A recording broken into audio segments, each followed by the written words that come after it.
We acknowledge we are hosted on the lands of the Mississaugas of the Anishinaabe, the Haudenosaunee Confederacy, and the Wendat.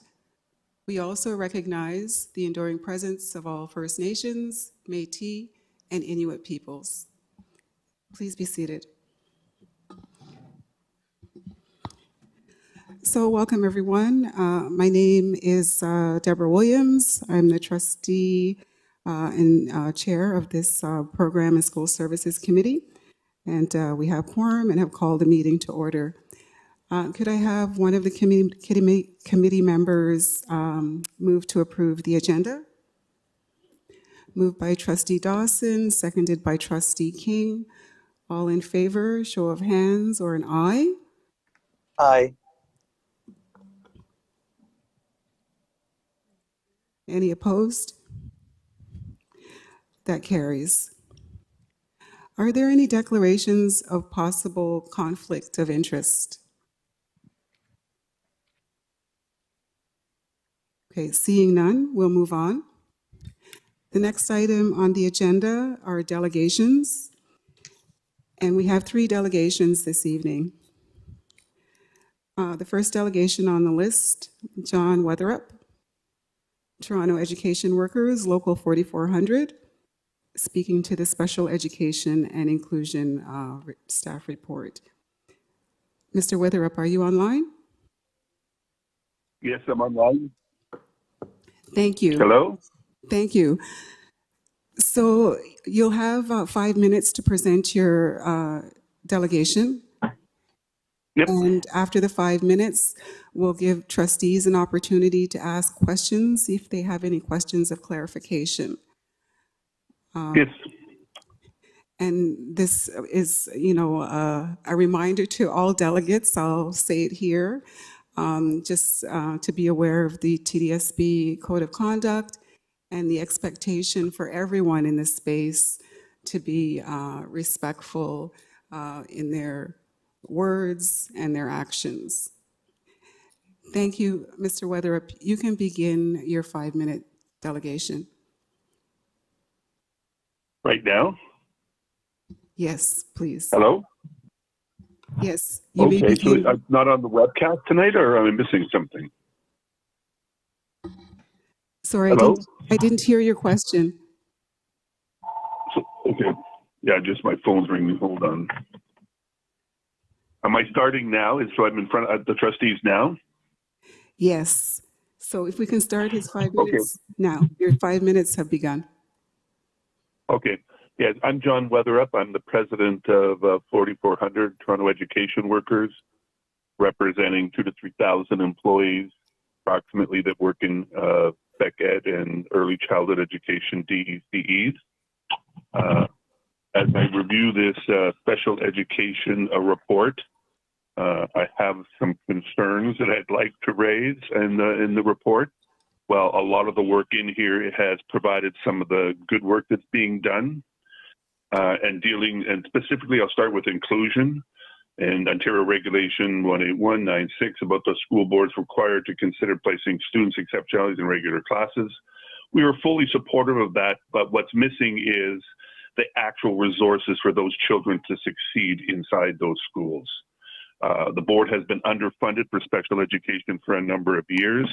So while this report gives out really a strategic planning, some of the things they're doing, in most strategic reports, you have an operational plan and know what's happening on the ground, what's happening in our schools, whether it's the violence in the classrooms, whether it's students, and you would have heard that from a number of parents on the budget discussions on what's happening around student-to-student violence in some of these programs, as well as the staff numbers that are readily available to trustees.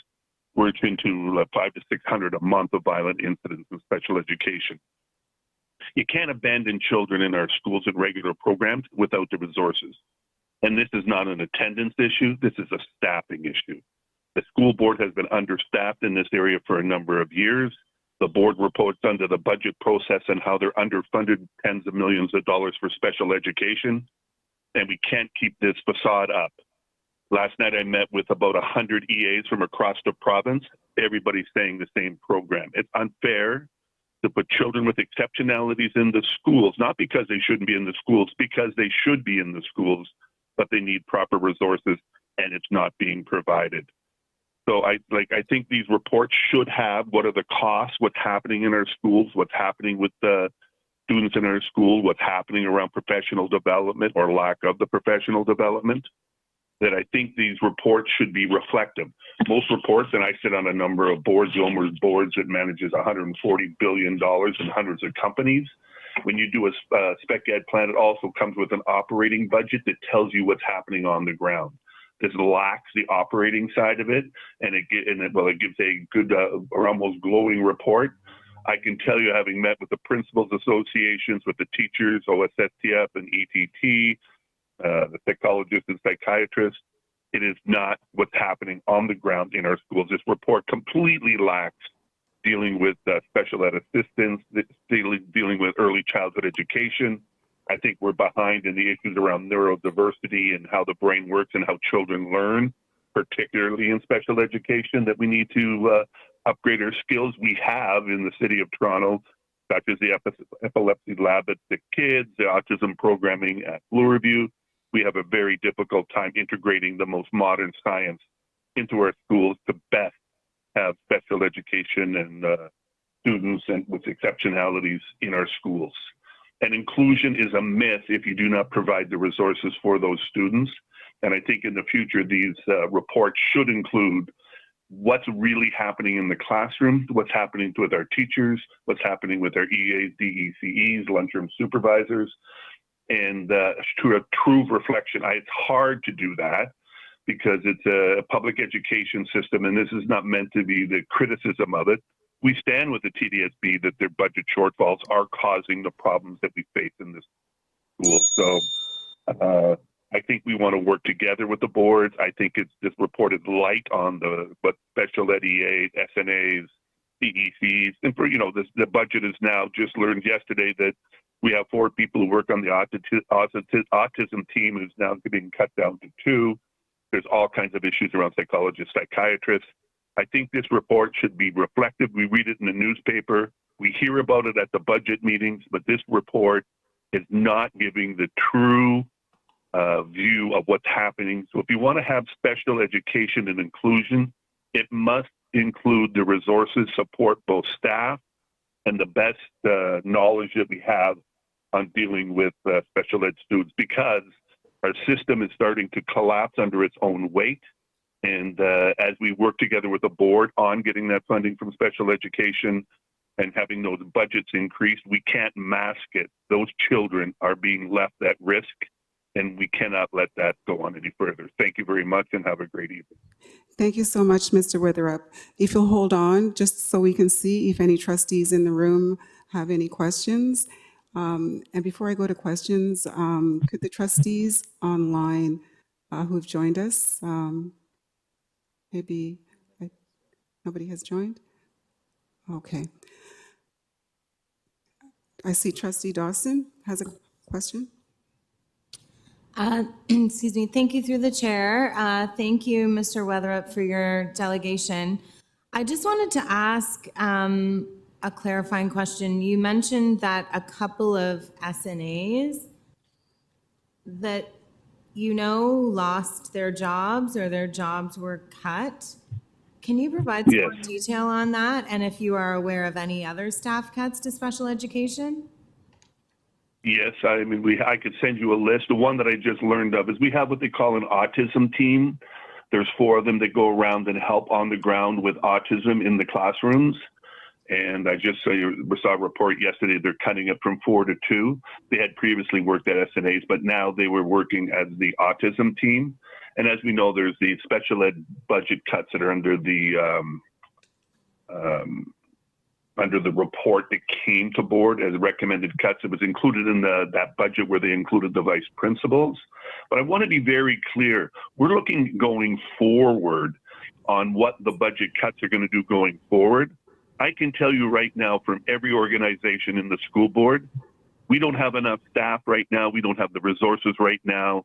We haven't had for a long time. You can read your budget reports for the last 5 years. Will tell you of the underfunding in special education. And this report does not reflect those issues.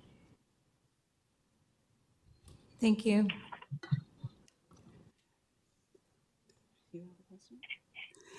Thank you. And my vice chair, Trustee King, has a question. Through you, Chair. Thank you, Mr. Weatherup, for coming in. I just wanted to clarify, when you speak of the lack of resources, the need for staffing, just want to clarify if you're referring specifically to staffing for special education, or if you're referring to the whole complement of staffing outside of special education as well. I think it's both. I mean, I'm speaking to the special education report, but when you go through this report, like especially in the early years, I don't think we do a very good job on it. So the impact on, say, early childhood educators working in classrooms where you have students integrated in the classroom without the proper support. And I can tell you from an EA's perspective, or a DEC's perspective, in a lot of cases now they were becoming not early childhood development specialists, that they're actually being pulled into the special education area. And a lot of times it's because there isn't resource or funding from the province. And so we're drawing from other staff in other areas. For example, and the other area that we have it, lunchroom supervisors, it's 1 to 100 as you include students with exceptionalities. Just think of that, look what that looks like in a schoolyard with 100 students, and the number of students with exceptionalities increasing, the issues that it causes both for staff and particularly for the students. And it's across the board because we're using school-based safety monitors and DECEs and other staff to cover for the cuts that we currently have. And we're also taking people like DECEs and educational assistants, and because of the staffing levels, they're being drawn from the academic part of the day to do general supervision. So for special ed parents, they should understand that the resources for their students are being watered down currently because those staff are then told to take their lunch during academic times or breaks, removing them from the students. So it includes all staff, but this report is particularly to special education. Thank you. Thank you. Just looking around in the room or online, if any other trustees have any questions of clarification. Okay, seeing none. Thank you for your delegation, Mr. Witherup. We very much appreciate hearing from you, and have a good evening. You too. Thank you very much. Good night. The next delegation on our list is Ava. My apologies. I should have asked you the pronunciation of your name before we started. If you could come and have a seat. Hello to everybody. My name is Ava. If you wait, we need to have your mic activated. Oh, okay. Okay. So you need to pull the microphone closer to you. And if you could please let me know the correct pronunciation of your name. Okay. Hi, everyone. Thank you for listening. My name is Ava Danishka. Danshka. Yeah. Okay, thank you. So, Ms. Danshka, you'll have 5 minutes to give your delegation. And after you've given your 5-minute delegation, trustees will have an opportunity to ask you questions of clarification. So please begin. Okay. Yes. Currently, the required criteria for students who want to be admitted late into French immersion are: number 1, available space in class, and number 2, equivalent academic background in French. The second criteria, equivalent academic background in French, with each student needing to require a certain number of hours. For example, to enter grade 9 French immersion, each student requires a minimum of 3,800 hours where the language of instruction is French, and a minimum of 2 additional subjects must be taught in French to enter French immersion. This requirement of equivalency creates a bunch of limitations to new opportunities. For example, People who speak French but don't have the needed hours due to valid reasons, such as not living in Canada beforehand and or learning French separate from school hours, can enter French immersion, even though they speak French. My suggestion for a new changed policy is that anyone who speaks French should be equivalent to enter French immersion. Reasons why. Objective. Education is not the filling of a pail, but the lighting of a fire. William Butler Yeats. In the TDSB, there should be opportunities for students to light that fire. This requirement of equivalency takes away the opportunities and makes the progress of learning limited. How will a change help? If a change in policy happens, students who don't meet the requirements but still speak French won't have to be separate from French immersion students, and they can progress and proceed in French taught education in the TDSB. Suggestions to a new policy requirement and how to dictate it. French immersion should be for people who speak French. Therefore, the second criteria should be knowledge in speaking French, and it should be determined and verified by the French immersion teacher of that school. Thank you so much, Ms. Danska. We very much appreciate hearing student voice in these delegations. I see Trustee McLean has a question. Thank you, and through the chair. Thank you very much for coming and speaking with us today and sharing your views. I did have a question now. Could you expand a little bit, I guess, on, you think it's enough just to speak French at home, or you don't, would there be, because you talked at great length about the hurdle and the number of hours, and maybe in certain situations, someone would be fluent in French, but not have learned in that.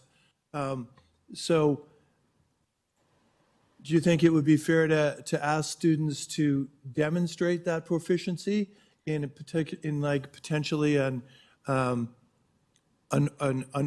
interview process or something like that, where students could demonstrate? Yes, I said how to dictate that somebody speaks French. In my opinion, it should be determined and verified by the French immersion teacher of that school. So they could have an interview or do a test or whatever they think that it would recognize somebody who speaks French. And yeah.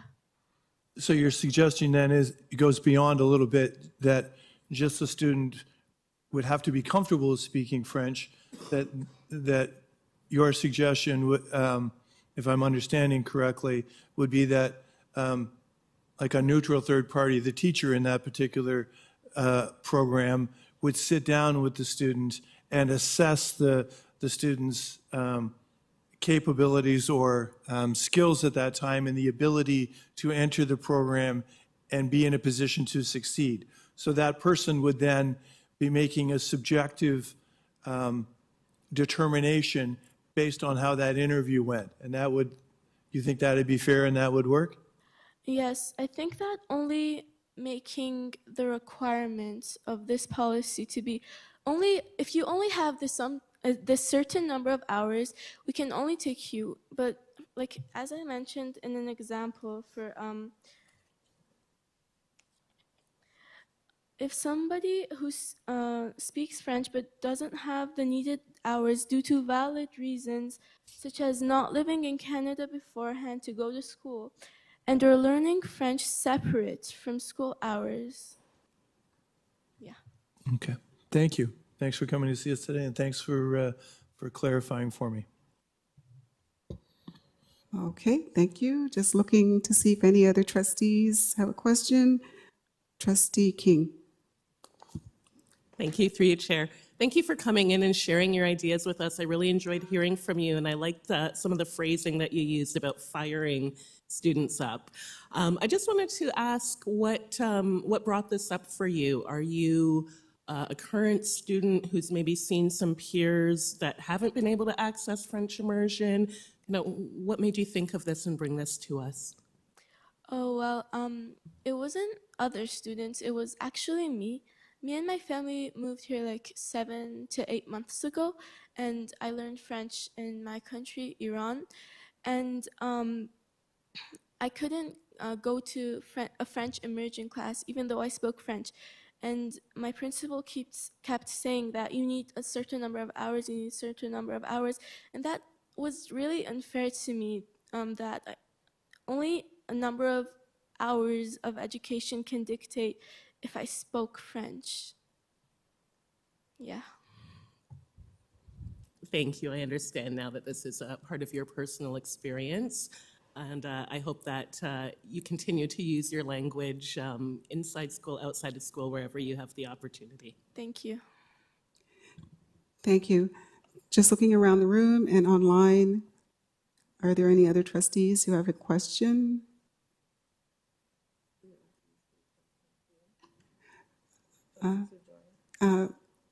Can I take a moment to ask the trustees who have just joined us to identify themselves? Trustee Loka-Rotman is on. Thank you. Trustee Pay present.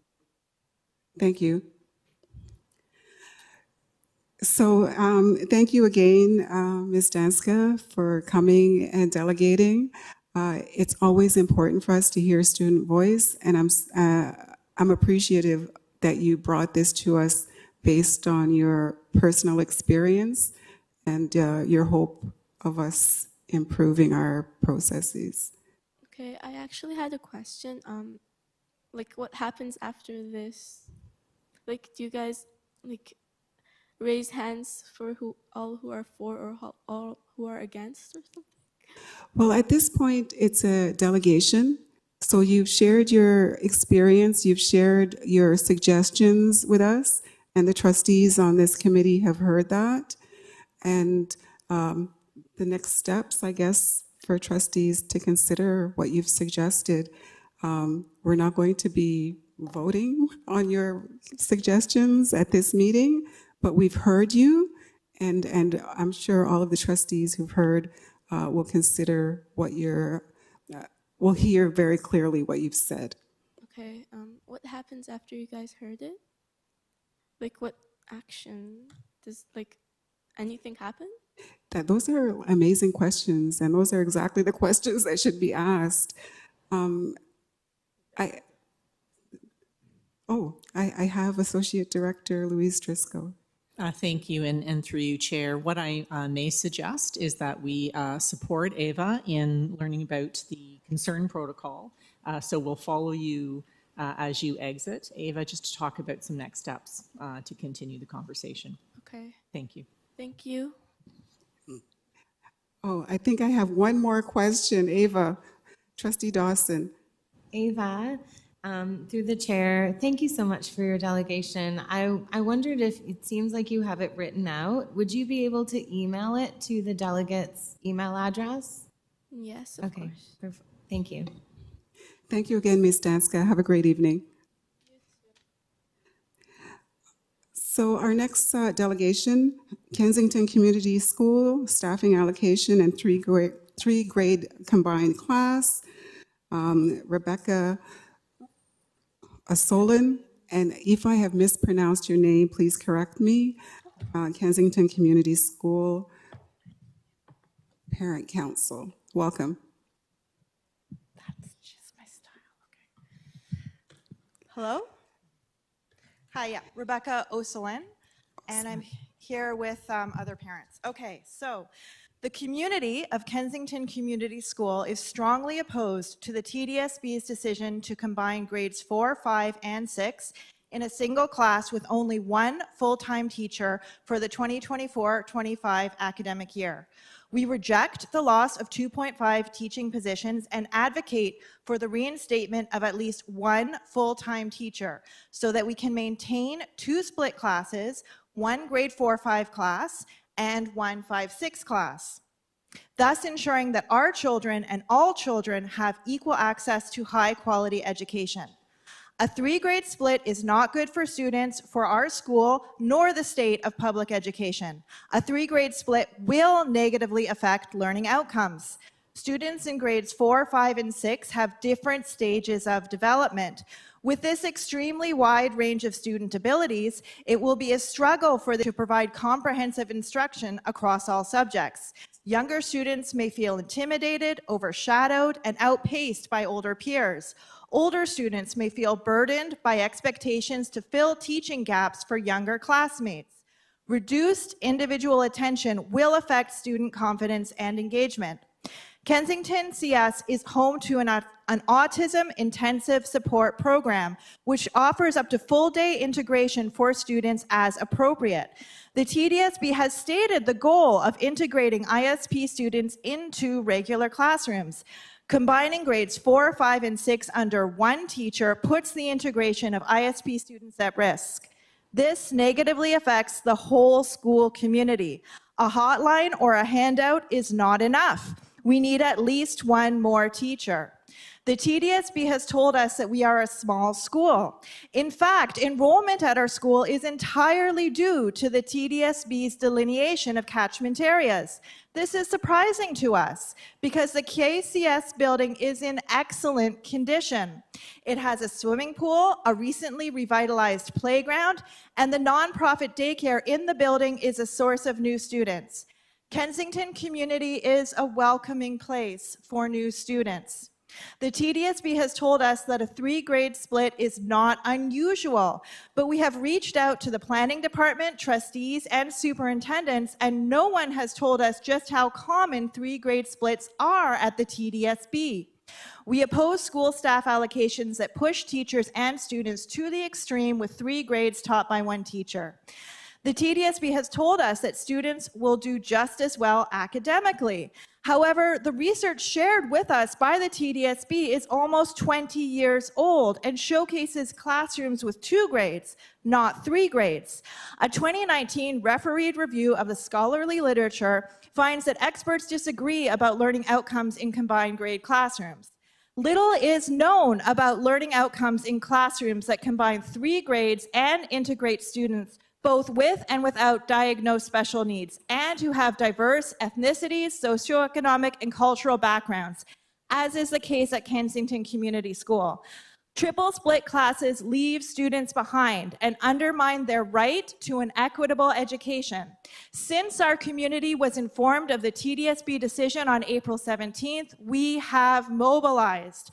Over 40 parents attended our first parent council meeting. Over 700 concerned parents and community members signed our petition. 15 parents visited Queen's Park in the middle of our working week on short notice as invited guests of MPP Jessica Bell, who questioned the Minister of Education in support of public education.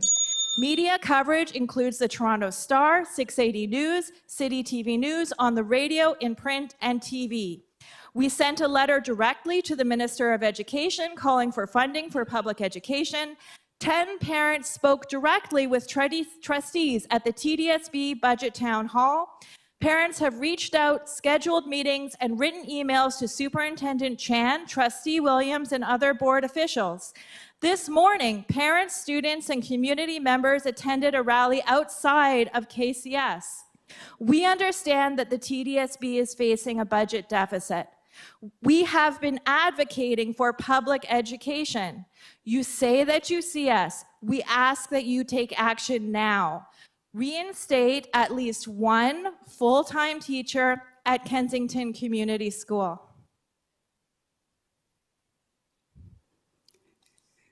Thank you. I'm looking for trustees who have questions. I see Trustee Dawson. Thank you, through the chair. Thank you so much for coming to delegate to us today. We also really appreciated your presence at our budget forum last week, and all of the advocacy that you're doing at Queen's Park. It's so important. I just wanted to ask, I mean, you seem to be aware of our constraints regarding funding for reasonable class sizes. And so given that, what decision are you hoping that we will make? You know, because we are constrained by not having the funding. So what could we do? We cannot put, 10 or 12 students in a class. We just don't, that's not how we're funded. So what are you looking for from the TDSB in particular in light of that, through the chair? Thank you for your question. We are looking for the TDSB to reallocate at least one teacher to Kensington Community School. We understand that you have a budget deficit. You also have a budget of over $3 billion.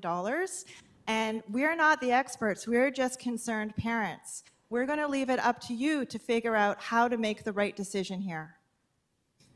I think I might just add that the other thing that we're looking for is for the catchment area to be looked at, right? Because if there's an issue where we're an underutilized school, we'd like that to be looked at on a more systemic level, right? So that we can make sure that we have the right enrollment to be able to provide the staffing that fits the ratios that works within your budget. And if we have neighboring schools that have, are full or more full or, higher than capacity, it provides some relief for those students to be redirected into our school. So there's kind of two issues that we're looking at. There's the short-term issue in terms of having 3 grades taught by 1 teacher, which we know, and I think we all know, is not ideal. And then there's this other kind of more long-term issue that we're asking for support on, is to relook at the catchment area and how to better support the school in the medium to long term. Sorry, and just to add one thing to your question in specific, is we understand that there are teachers available in reserve. There's a pool of teachers that haven't been allocated a teaching position yet. And so our request is to consider for one of those positions, if possible. Okay, thanks. Through the chair, I'm not aware of that, but we do have, while we have a $3 billion budget, the funding is allocated by the ministry into particular areas. And so we only have a certain amount for staff, and that correlates directly with the number of students. So thank you very much for coming. I think my time's up. Thank you. I hear the beep, so that's all you get from me, but I see Trustee McLean had his hands up as well. So thanks again. Thank you. So Trustee McLean has a question. Thank you, and through the chair. Do I understand correctly that there isn't another grade 4, 5, or 6 class in the school? Sorry, You have a triple grade class. correct. Which grades? It's planned for next year. What grades? 4, 5, 6. So 4, 5, and 6 is assigned for the next academic year. Right. So my question is, are there any other grade 4, 5, or 6 classes in the building? Are you saying a combined class, or just are there other grade 4, 5, and 6 students? I'm in the trying to school? understand the need to triple, and if there are other classes in the building, that makes this less understandable, I guess, from my perspective. So I'm trying Sorry, to answer your question, we were just informed of this decision about 3 weeks ago by the principal. We were told that next year we will have a 4, 5, and 6 classroom. But are there, There is not another classroom that also has grade 4 students or also has grade 6 students that runs in parallel to this triple class. Is that what you're asking? yeah, these are the only grade 4, 5, and 6 students in the building? Yes. So next year, basically, the school is offering only 3 classes. If you could use the microphone so those online can hear you. Next year, the school is offering only 3 classes. 1 2 split, 2 3 split, and 1 triple split of 4, 5, 6 from grade 1 to grade 6. And those will be the only students at school. And has the school operated with this few students for an extended period of time? They're waves, yeah. Yeah, we don't have a triple split today. And like this is, I think the fundamental issue and where we're struggling with is regardless of how many kids are in the class, you put 3 grades in one classroom, that can't be the policy of the TDSB. If we're being told by the TDSB that's not ideal, and we've been told by more than one person at the TDSB that it's not ideal, then how is that the programmatic decision that's being made to educate our children? So I think perhaps what you're suggesting is, you know, there's not a lot of kids in the class, and there actually is more than 10 to 12. Right now it's projected at 24, and we're told that it can go up to 30, and there will still be 3 grades in one class. So I think our frustration as parents and our concern is that we can't control how many families sign up for 4, 5, and 6, right? That's why we're looking at what are the more longer-term solutions for this. It's not our children's fault that they live on the street that they live on. It's a catchment area. And I think the challenge is that regardless of how many people are in the class, it's unfair to penalize the children and to give them an education that is less than ideal. And that, to me, is a programmatic decision by the TDSB. Thank you. Trustee McLean, your time has expired. Do I have any other trustees on the speakers list? So if I could pass the chair. Okay, I want to thank you so much for all of the advocacy you're doing on every front and your acknowledgement, you know, of the budgetary constraints of the board. I just want to follow up on the second piece of your delegation around the boundary adjustments. I guess the question is like to ask, and maybe you elaborate, if you're aware that a boundary review is on the horizon? When you say on the horizon, what do you mean? Like we have long-term planning. Yeah. So there's lots of condos that are set to be built within our district. One is right on Bathurst Street.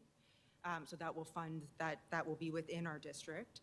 But there's also lots of development, as you probably know, that's happening in downtown Toronto as it continues to get more dense. And so that means that there'll be more pressure on the schools that are within our neighborhood to absorb those children. And so what we're suggesting is that we continue to look at making the catchment bigger so that as the population in the area grows, there's an equitable distribution of children within those schools. Thank you. I would also like to speak just quickly to a previous issue that was raised about how this is an issue that the Ministry of Education has influence on, and yes, they do, and that's why we have advocated to them. That's why we visited Queen's Park. That's why we wrote directly to the Minister. We are volunteers. We are doing this. We are not being paid. My question to you is, what are you doing as the TDSB to advocate for money for the TDSB from the Ministry? Because this is a broken funding formula that has been broken for decades. So what are you doing? So I can share with you that as a board, our chair on our behalf has written to the ministry regarding our need for additional funding to be properly funded to support all of our students. And that information is also posted on our website. I believe it's been sent out centrally as well. So that's the response that I can provide at this time to that question. I want to thank you again for your delegation.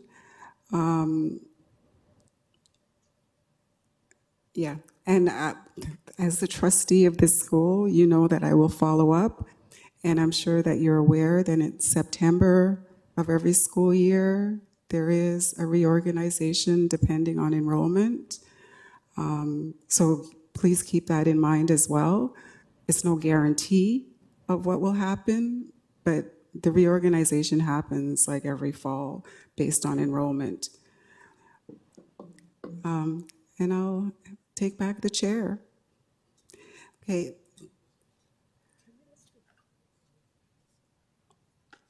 Okay, Trustee King. Through the chair, I just want to ask, because we heard something from the parents and we heard a comment from one of the trustees, and I would just like the benefit of hearing from staff. And it was in reference to the process of the staffing holdback. Can you maybe just explain what that process is and what the possibility might be in September?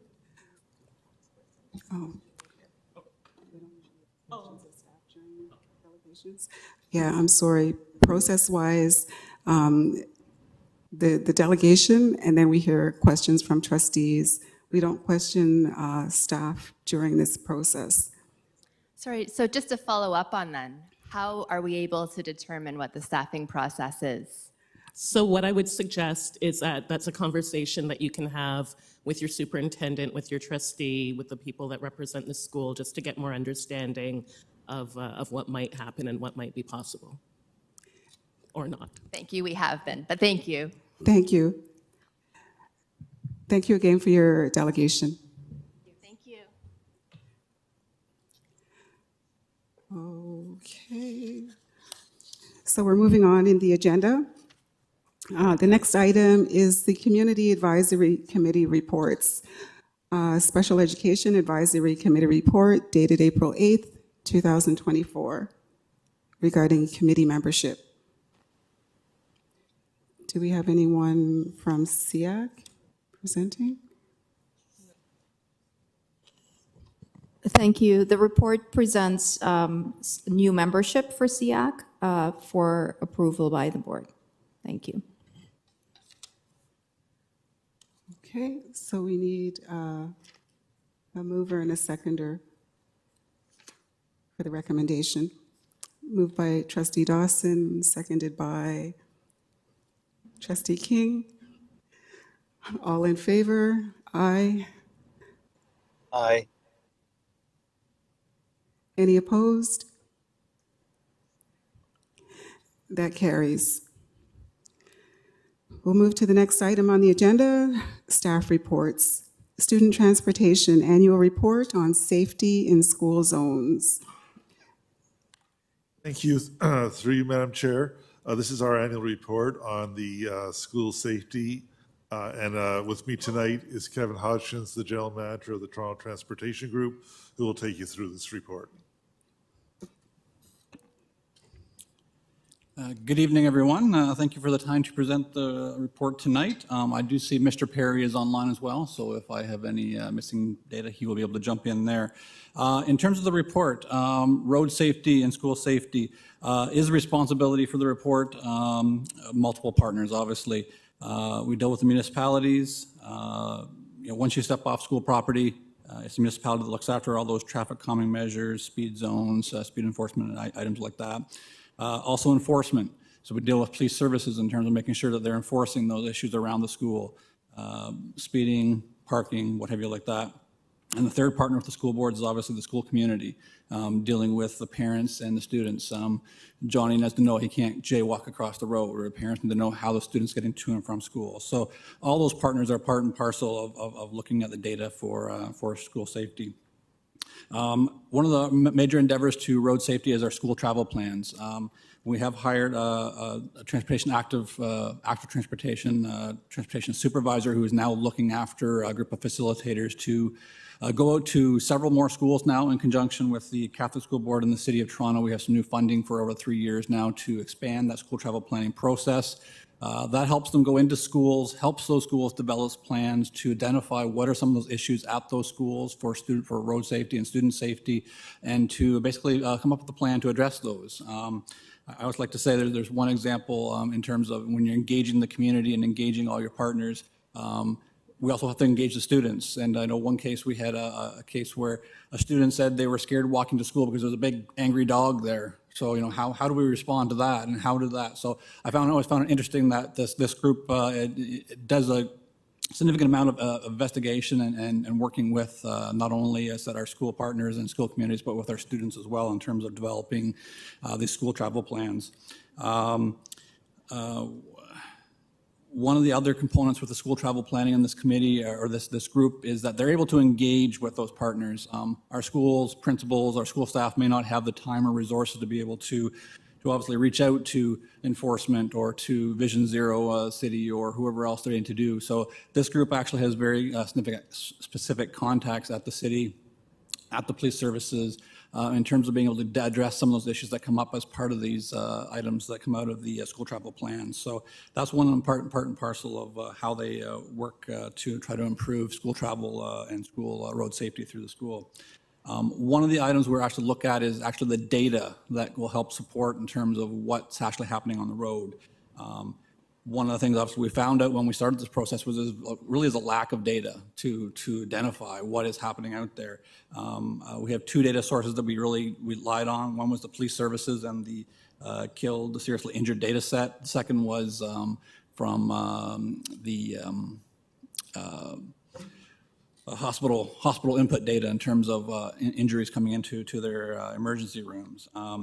But what you'll see in terms of that kind of data is you're looking at school-aged children between ages of 0 and 19, and you see that in 2022, 0 students were killed, but there were 7 serious injuries on students traveling to or from school.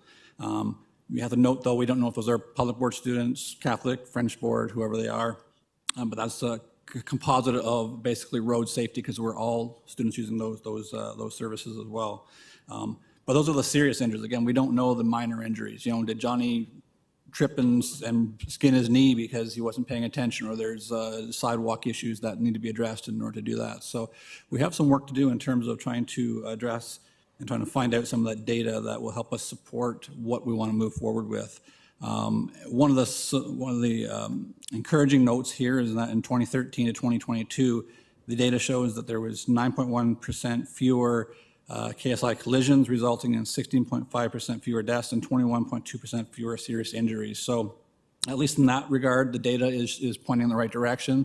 I can't say as what the specifics were around what's triggered that safety, but certainly it means it's a good notice that is going forward in that respect.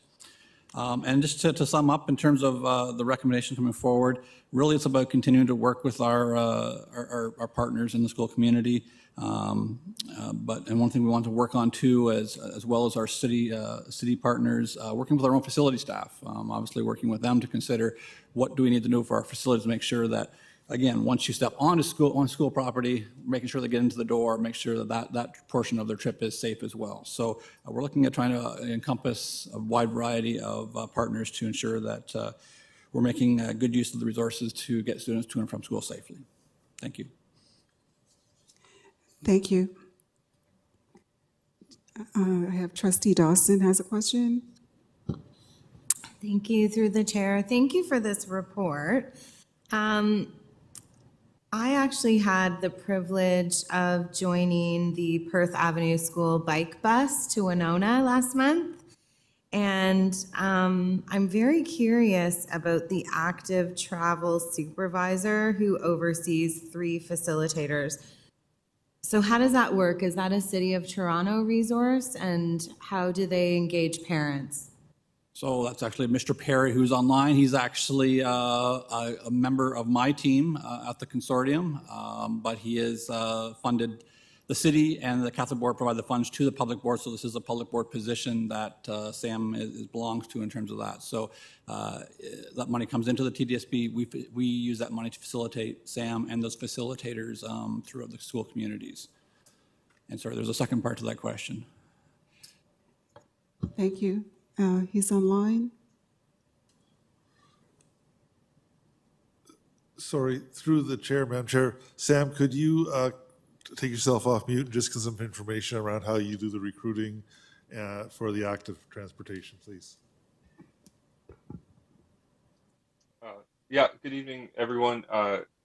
So with the active transportation program, as Kevin outlined, there's a major program that we've been running for several years, which is the school travel planning program. A big part of my job is to find schools that are interested in joining this program. It's a 2-year commitment on the part of the administration and the school council, and we are working with anywhere between 20 and 45 schools per year. and that's across both the Catholic Board and TDSB. The other part of my job is to respond to specific school complaints as they come in. So usually those get filtered through the broader transportation, student transportation department, and they get forwarded over to me. And if it's something that I can take care of single-handedly, then I try to address it myself. And if it's a larger problem that requires a longer commitment, then we look at just incorporating that school into the school travel planning program. Does that answer the question? It does. Thank you so much. Thank you. And I have Trustee McLean. Thank you, and through the chair, and I apologize, I had to take a call, so I stepped out, so if this is, I'm interested in the first week of school, the 4 days that we don't offer busing, and this creates a challenge for a number of families in our system. I've had it recently suggested at one of the community advisory committees that I sit on that the TDSB, clearly doesn't care about the first week of school and the importance thereof because we make it so challenging and we accept that there are going to be some students in our that aren't going to be able to, that the hardship around the inability to get there is suggesting a lack of importance, or so I guess I really would like to be able to answer that when I'm at committee better than I can now, because this has been a challenge that I have. This isn't the first time I've asked this question in this forum about the need to do this, and it also recognizes the safety issue that's part of the report. Is that for 4 days we've got students that are going to be doing unique things, and that all families aren't in a position that unique thing means that their parents drive them to school. That's not going to be an option for a great majority, or a great number at least, of our parents. So I'd still like to understand why this is necessary, what we're doing to fix it, and what we do to safeguard the students that are negatively affected by the decision and our inability to operate, and how creative we are to solve the problems with when families put their hands up in the air and say, I'm not in position. I don't have a lot of mechanisms, to be able to make this work. So what happens from a system point of view when we have families suggest that this creates an undue hardship for them? Thank you. Through you, Madam Chair, I'll start and then I'll ask Kevin to supplement my comments. So I think the rationale for the phase start in was that you understand that bus drivers are a difficult group to hire because you're talking about a split shift across the day, and you're talking about traveling in Toronto traffic. And we found several years ago that by doing a mixed startup and doing our special ed students in the first week, who are most vulnerable, and then bringing the regular program in the second week, we had more stability in the system. We found that when we did the whole system at once, because of driver retention, as well as drivers learning the routes and learning their students, we saw a lot more chaos in the system, a lot of unpicked up children or children dropped off at the wrong spots, and we saw a lot of having to double up routes, so it even took longer to get students home. So the Toronto Transportation Group brought this recommendation forward to the governance body, which is both Toronto Catholic and TDSB staff and trustees, and the recommendation was to do it, and we've seen it successful the last few years, where we see a stabler system and the routes are being filled properly and the students are getting home at a time. We do understand there's a bit of a challenge for that first week, but it was a lot more stress on the system when we did it all at once, because all of a sudden we found that we didn't have the drivers, and now we're last minute trying to get either students to school, they weren't getting to school to begin with, or they were doubling up routes and it was delaying either the start of the day or the end of the day. But I'll let Kevin add anything that he feels appropriate. Thank you. To echo Craig's point, obviously we want to prioritize the students with special needs to make sure those services are in place and they're done. What we wanted to avoid is the unknown. By canceling that buses that first week for the regular students, for all intents and purposes, there's at least a known factor that the parents are getting their children from point A to point B. There's nothing worse than someone standing out in the corner and wondering if that bus is going to show up, right? And that's the issue has been that we've had this driver shortage coming forward, and yes, will that bus be there? And yes, we have the communication tools now to try to communicate that to the families, but again, there's some families that don't have access to that at this point in time. And just for those other older students that are at the stop, they may not have that access to that information as well. So for our purposes, for this, again, around for safety in terms of that, do you really want students standing out in the corner knowing that the bus may not show up that first week? Now, hopefully we have a new contract car starting, and there's some pros and cons to that. Hopefully with the new contract, certainly we expect that there'll be more drivers available, available for that first week. However, there's a lot of unknowns with the new contract as well. So for this coming school year, we have recommended it to the governance committee to continue that, just again to around student safety and to ensure, allows the parents a known entity. Yeah, they may struggle with it, but at least they know where their child is going point A to point B. A follow-up, if I may. Thank you. Thank you. Through the chair. Well, most of the contracts that we enter with our partners, we expect them to honor them. So if we make a contract, like if we're hiring new people and we may get into relationships, whatever they sign up for, that's the expectation we have that they'll meet that. And I guess I'm really not understanding what happens in that 4 days in between that makes the Monday magical and we can all line them up and get it right 4 days later on the Monday that we're unable to do the 4 days previous to the Tuesday after Labor Day. So what's happening in that time frame that can't happen the 4 days previous to make sure that we can do I share your desire that I don't want small children sitting at the bus stop, waiting, and parents waiting to have their kids not picked up. But the argument seems to be that 4 days later on the Monday, we're confident that we can do that. And I'm not understanding what happens in the 4 days that makes us confident on that Monday that we can do that, and that we can't do all the things that generate that confidence 4 days before the Tuesday after Labor Day so we could be equally confident. Because it's my understanding the buses that transport the students with special education needs aren't the ones making the loops, and those are done separately, are they not?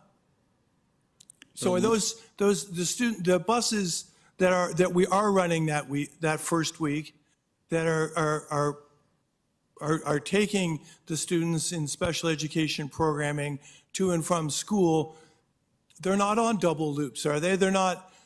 Those are unique routes, and those are not our traditional routes that we have one early and one late.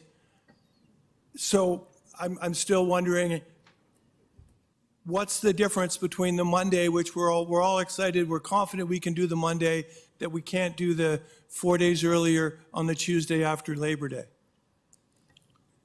Thank you. So through the chair, so there's three parts there to that. I'll start with the special needs portion first. They're not your traditional doubled, but I will say that over 3/4 of our busing is associated with special education. There's far more buses and not as many students, more busing for those sets of students. And because they're coming from longer distances, you don't have the opportunity to be able to reuse those buses, right? They're starting at 7, they're dropping off at 9 between the schools and whatnot. So for that portion, that's the difference between that and the doubling of the regular buses. As for the phased approach, one of the things is it's not that we'll miraculously have the Monday. We may say during that first week, the companies are saying, we're still short. We can only run 50%. So the opportunity that week to at least allow us to communicate out to the family, say, hey, we might have to run another week canceling those buses. Now, again, that's going to be a decision up to the governance committee in terms to determine that, but that gives us the opportunity at least to be able to communicate that to the families and we haven't had to do that in the past. We've always been able to, on the Monday, been able to assure, yes, those drivers, we might have some shortages, but the companies are able to work through their driver pool that week to be able to make sure that they can put a program in place for that following Monday to move forward. And the third item is really around the schools. Those students aren't at the school the week before Labor Day. We put out that survey to the schools asking them, does the phased approach help you in terms of making sure you can get the students, their departure routines and everything up and running well? And we had overwhelming support for the phased approach from the schools because there allows them to make sure they understand what's going on. As Mr. Schneider said, students get on the wrong bus. This allows them that first week to be able to make sure that, they have the right roster. Those students, they communicate with the parents, making sure they're on the right bus, going to the right location and whatnot. So it's, again, that extra piece of security that we have enabled to be able to ensure that we're able to get the students to where they need to go properly and safely. And through you, Madam Chair, I'll just augment a little bit of what Kevin said. Part of the reason, Trustee McLean, is the issue is the week before school starts, it looks like everything's going well. We're in a new RFP right now, starting, as Kevin said, this September. We are having extensive meetings, and we're going to have another meeting with all the carriers, with myself and my counterpart in Toronto Catholic, to just make sure everything's going well as we leave June, and we'll have some meetings in August with them. But that first week is when you really find out which drivers are going to show up for work. And so the challenge with having a lot of absence drivers, as Kevin says, 75% of our busing is special education. So if you can't do that 75%, you're really in trouble. And having those other buses not running their routes gives you that little bit extra flexibility to make sure everything works. The other point I'll just make is this is, again, as Kevin said, it's a recommendation going to the Governance Committee on Friday, is that we do it again this year because we're in a new contract. We reevaluate every year. If we feel that this new contract, everybody was in line, they had their spares available, and the split really it helped, but it wasn't paramount to do. Maybe next year we'll be able to say everybody starts the first day after Labor Day. But we do want to ensure that we have the most stable system for our schools, our students, and our parents in that first week when everything else is new to the student as well. So it has been successful, as Kevin said. We have got feedback from our schools because we did touch base with them before we brought this forward to the governance, and we feel it's the best way. It's not the perfect. We understand the concerns you have, and we've heard them from our parents as well. But this lessens the risks associated with school startup in a transportation environment in Toronto, where driver still are a challenge to get a full cadre of drivers, unfortunately. One last one, if I may, through the chair. Does the inability of if a company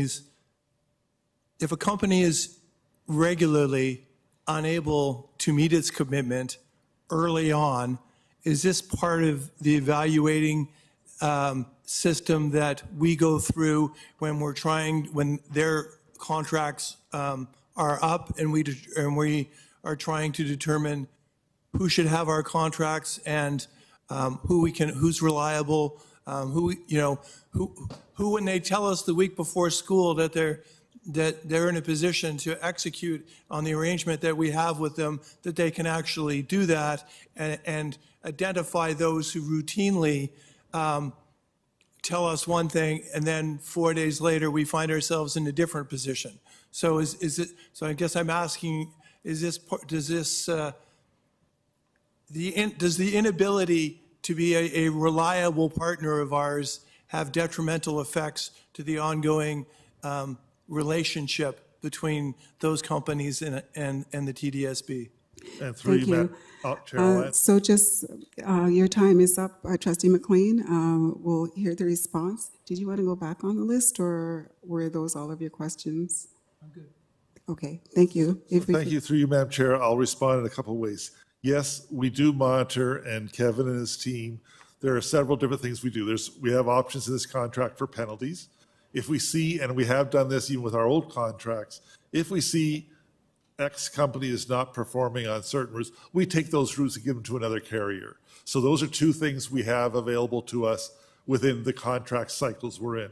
but we do evaluate carriers when we do the RFP to see if the carrier has provided the service and what their bid is and there's some of the components.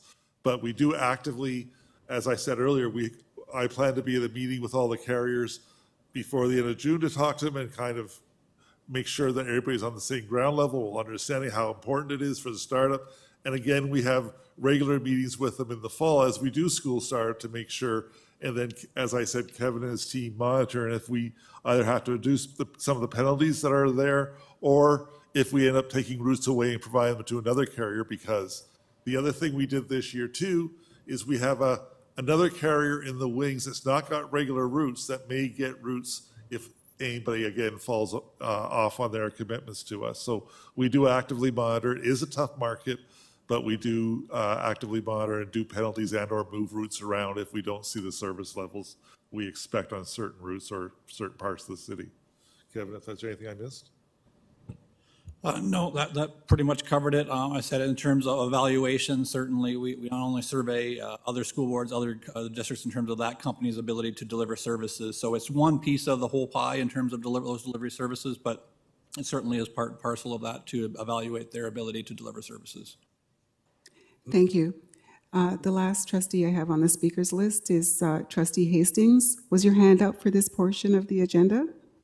Yes, ma'am, it certainly was. Thank you, Madam Chair. Thank you, sir, for your report. It's enlightening. Can you hear me?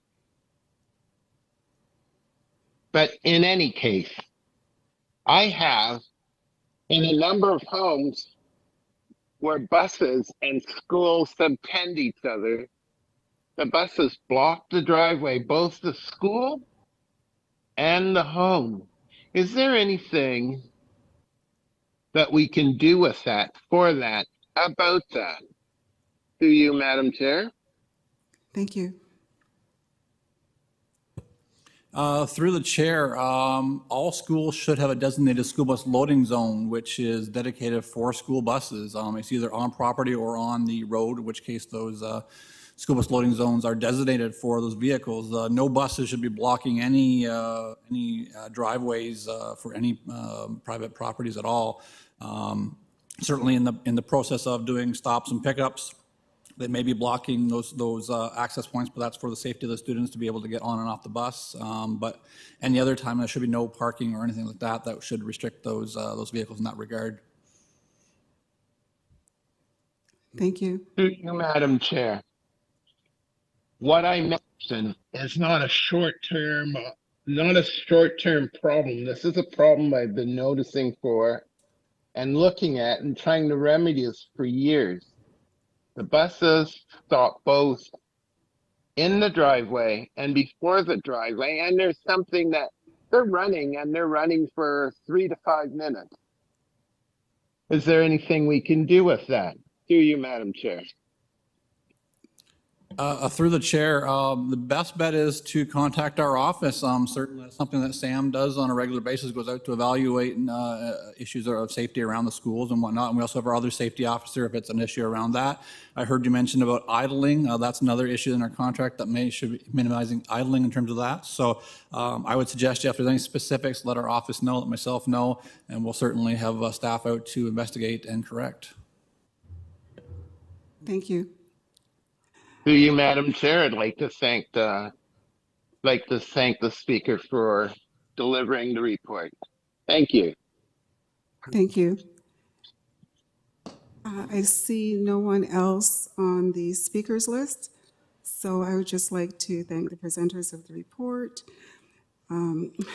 Associate Director Stacy Zucker, Executive Officer Craig Snyder, General Manager Toronto Student Transportation Group, Kevin Hodgkins, and Active, Safe, and Sustainable Transportation Supervisor, Sam Perry. Thank you for the report. I need a mover and a seconder for receipt of this report. Moved by Trustee Dawson, seconded by Trustee King. All in favor? Aye. Aye. Any opposed? That carries. Thank you again. We'll move to the next item on the agenda, special education and inclusion. If I go to Associate Director Shrisco. Thank you very much. And through the chair, it is our pleasure to be speaking about special education and inclusion. It is a very rich report before you this evening, and it gives me great pleasure to be passing the microphone to System Superintendent Nandy Palmer, whose passion and heart leads this work every day. Thank you. Good evening. On behalf of the TDSB Special Education and Inclusion Department, I'm pleased to present the department's report for 2023-2024. This year's report builds upon the work reported on in last year's report. As we all know, the TDSB is committed to providing welcoming, accepting, and inclusive learning environments for students, and in ensuring equity of access and equity of outcomes for all students, including students with disabilities and special education needs. We recognize that students develop and learn in different ways, have different strengths and needs, and require levels of support that may be different, which includes special education programs and services. Next slide, please. The work of the Special Education and Inclusion Department outlined in the report is guided by the goals listed in the multi-year strategic plan, which specifically focus on improving learning experiences for students with disabilities and special education needs. The work of the department is centered on principles, processes, and practices that are equitable, anti-oppressive, anti-racist, and anti-ableist. Next slide, please. The next few slides will just give some contextual information about students with special education needs and disabilities in the TDSB. This school year, there are 41,075 students of a total of 288,106 students with special education needs. This equates to 17% of the total TDSB student population. 43% of students with special education needs are formally identified with exceptionalities as defined by the Ontario Ministry of Education, while 57% have IEPs or individual education plans, but have not been formally identified as having an exceptionality. Next slide, please. With regards to placement or classroom setting, Ontario Regulation 18198 requires school boards to consider placing students with exceptionalities into regular classes with appropriate special education supports before considering placement in special education classes.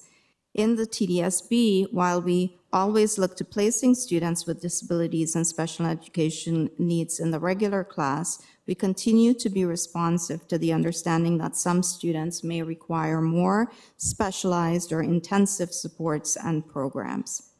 This school year, 41% of the students with formal exceptionalities are in regular classes, while 59% are in special education classes or intensive support programs. When all students with special education needs are considered, that means students who have been formally identified, as well as students who are on an IEP only. 75% of these students are in regular programming, while 25% are in special education classes. Next slide, please. Over the past 2 years, the department has been working with staff at all levels to create coherence and alignment in special education practices, processes, programming, and structures across the TDSB in 4 specific areas. And those areas are challenging and dismantling oppressive structures, changing mindsets, capacity building, and communication and engagement. These 4 focus areas, as seen in the report, are interconnected and reflect the need for shared responsibility and shared accountability of staff at all levels in serving students with disabilities and special education needs. Next slide, please. So I'll quickly go through the 4 areas and just some of the work we've been doing. So the Special Education and Inclusion team continues to work with TDSB staff on changing mindsets with regards to beliefs, biases, assumptions, and perceptions about students' abilities and capacities. Specifically, the team has been working to disrupt the following assumptions, which can lead to attitudinal barriers to student success and which contribute to ableism. All students in early years classes who demonstrate learning challenges have special education needs. Students with special education needs are better served elsewhere, and students with special education needs are best served by special education teachers. We continue to work with staff by focusing on our legal, moral, and ethical obligations to foster a culture of welcoming and belonging to ensure that students with special education needs are perceived as capable and competent learners. And on the screen, there are just a few pieces that we've focused on in terms of changing mindsets, which would be professional learning for senior teams so that superintendents can pass that learning along to their school administrators, who in turn will pass it on to school-based staff. Looking at working with early years and the early years department, particularly to address student needs in kindergarten, and looking at modified days and how we can get students back to school on a full-time basis. And the majority of students will return to school on a full-time basis, while there are some who attend school on a modified day to attend things such as ABA therapy. Next slide, please. This school year, special education and inclusion staff continues to work to support school-based staff in implementing the referral process, including the individual learning plan or ILP, when a student is brought forward by a staff member or parent as experiencing challenges. We also conducted a review of the Special Education Program Recommendation Committee, or SEP-RC, process, where we fully aligned the process with requirements under the Ontario Human Rights Code to provide timely access to learning for students with complex disabilities and complex special education needs. We continue to work with other departments, agencies, and community partners to view students with special education needs as capable and competent employees. And that's the last nugget there that refers to our work with finding employment for students with developmental disabilities, mild intellectual disabilities. Next slide, please. And as we allocate staff, we look at what else we can do to support schools, and that would be the focus on capacity building. And capacity building of staff at all levels continue to be the focus of the department. Learning and training are key to changing mindsets and also practice. This year, learning sessions center on the notion of necessary for some, but good for all. The strategies that will benefit students with special education needs and disabilities, in fact, benefit all students. Staff have been learning how to use differentiated instruction, universal design for learning, culturally relevant and responsive pedagogy, and tiered strategies to support students. This emphasis on sound assessment and instruction practices will result in increased achievement for all students. The ministry subsidy for teachers to take additional qualification or AQ special education courses has also supported the focus on capacity building to better serve students. Next slide, please. The fourth area is communication and engagement, and a number of projects were undertaken this year to improve communication with and engagement of families. The department developed and shared 2 fact sheets, which are part 1 and 2 of the Appendix B shared in the report, held and participated in a number of parent engagement sessions, created videos to accompany parent guides which were published last year, and worked on revamping the Special Education and Inclusion website based on feedback from the Special Education Advisory Committee's K-12 Education Standards Working Group. Next slide, please.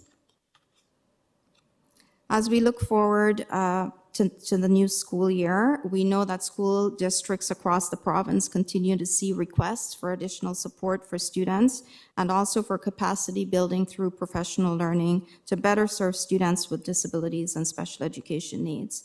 In the TDSB, we will continue to work with staff at all levels to change mindsets, to build capacity, to challenge and dismantle oppressive structures, and to communicate with and engage families so that we can ensure there's a culture of shared responsibility and shared accountability in meeting the needs of students with disabilities and special education needs.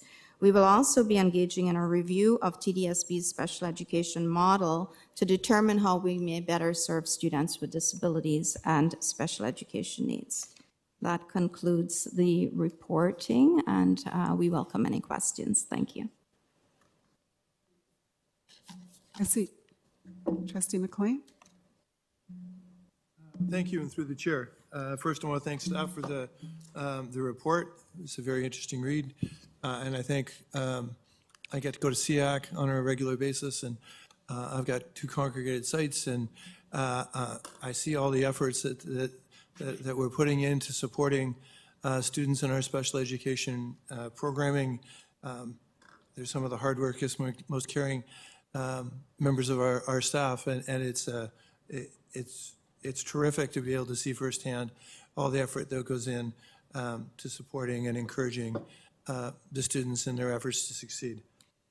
I do have a question about something Mr. Weatherup mentioned that I'd like to inquire about. He indicated that there was, I think it was autism, I think that he suggested that there was a team that we've reduced. So I'd like to explore that a little bit, because from a budgetary point of view, that we've talked about a whole bunch of things, and we've made a clear line that special education was not something that we've been prepared to entertain. So it came as a little bit of a surprise to hear what we heard tonight. So I'd like to learn about, is this just about a restructuring within, and some people not doing, we just gave them different business cards and they're performing different duties? I'd like to learn a little more about that if I could. Thank you for the question. I actually welcome that question.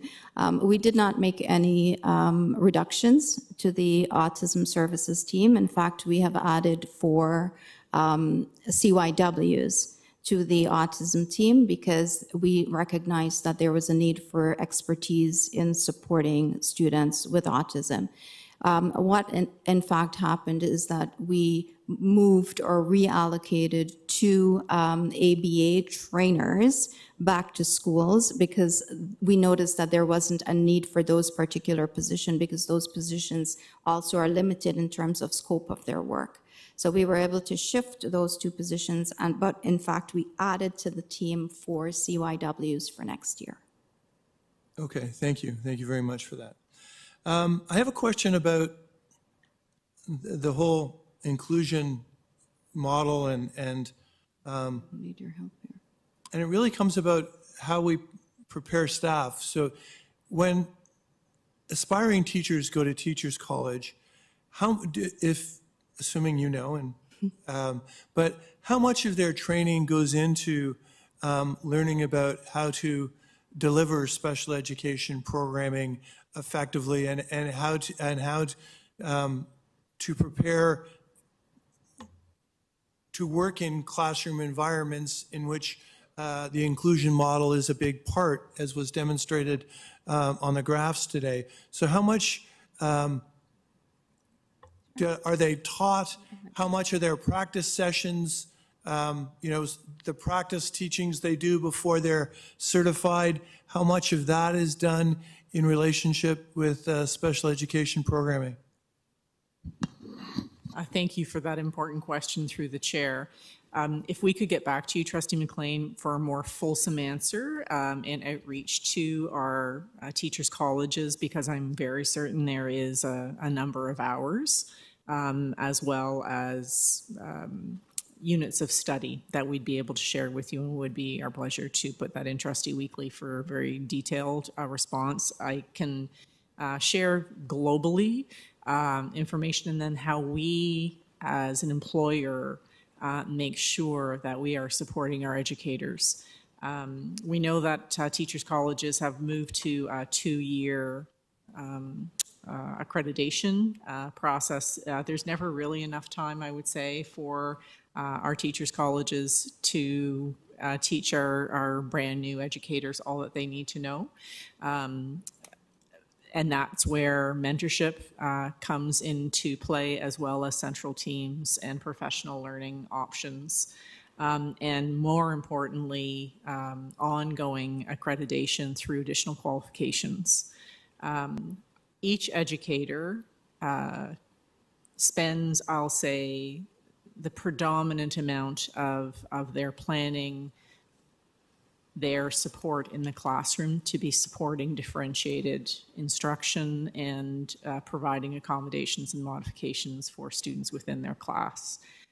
It is highly skilled work and comes through really an open stance for an educator to be reaching out to their mentor and to structures like an in-school team meeting. So if we're noticing a student is not meeting with curriculum expectations, or there may be behavior that is make an educator wondering about how best to program for that individual, there is a team of specialists at every school that invites conversation and problem solving along with that educator in a very supportive way.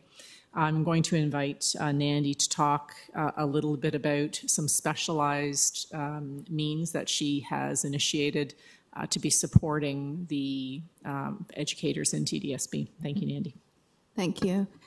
So we do a new teacher induction program. We do partner with the learning department to make sure that any new teacher is coming into TDSB, that we provide special education learning to them, as well as new administrators this summer.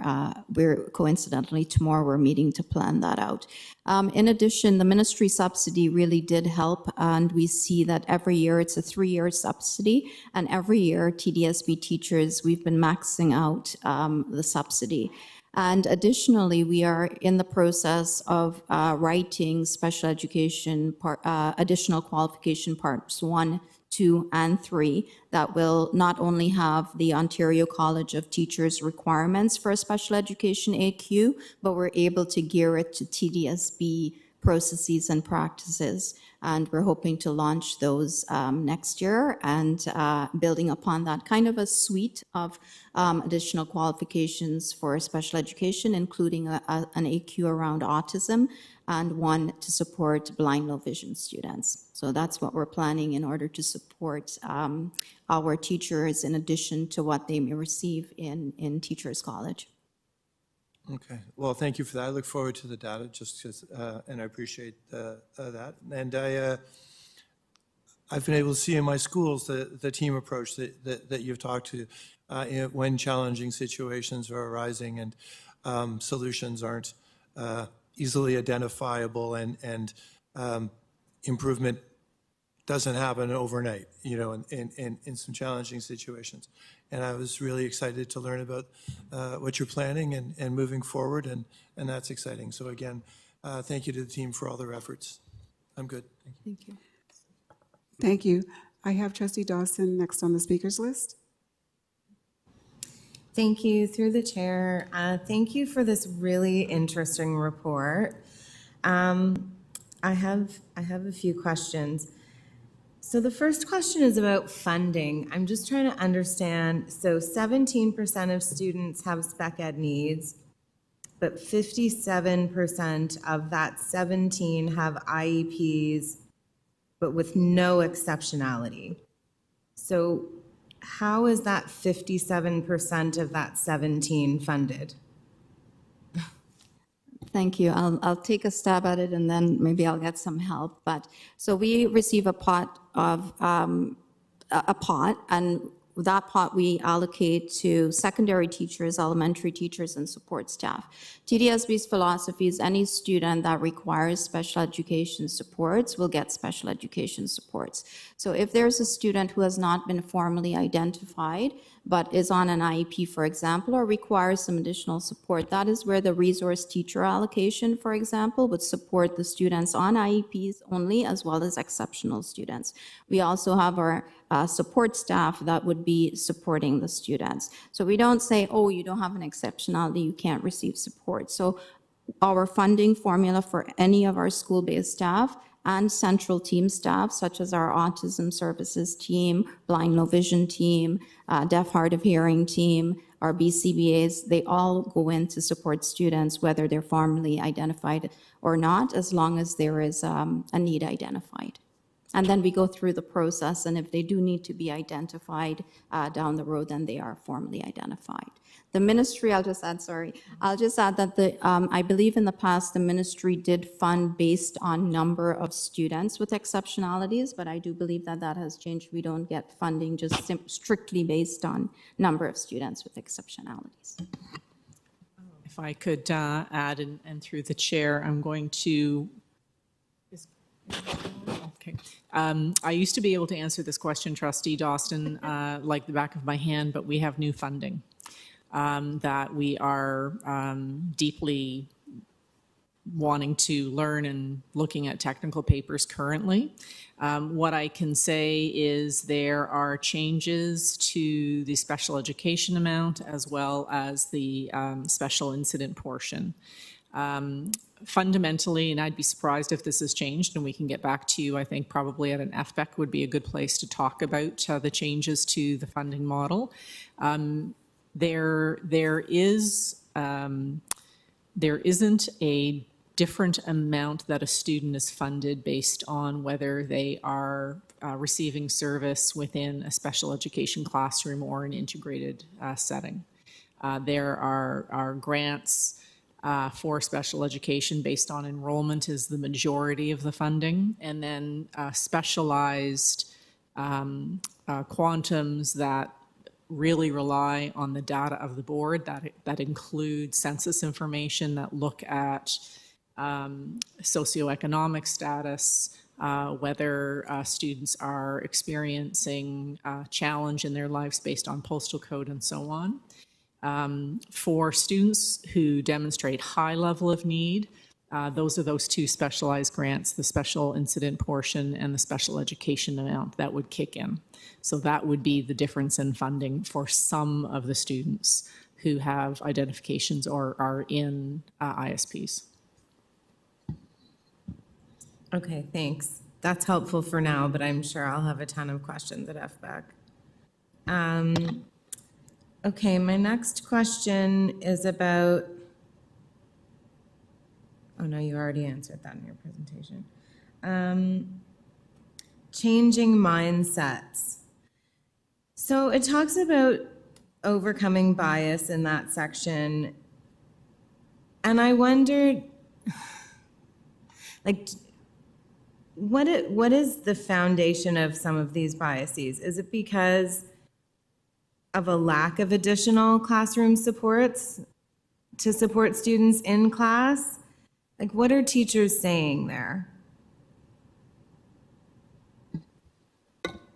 I'll start, Dave, and then turn to you. Okay. Bias, through the chair, thank you for the question. Bias is insidious, isn't it? And it is prevalent from the moment we are born, and we all need to actively recognize it and work hard to suppress it as we support each other as a humanity and a commitment to being our best selves. We see bias for students and individuals with special education needs if they have an intellectual disability, if someone has a verbal speech impediment, if someone has loss of hearing or a loss of sight. And regrettably, what that bias can do is make us believe a person has less capability to learn. One of the highest ways that we can ensure every child reaches their full potential is to have high expectations.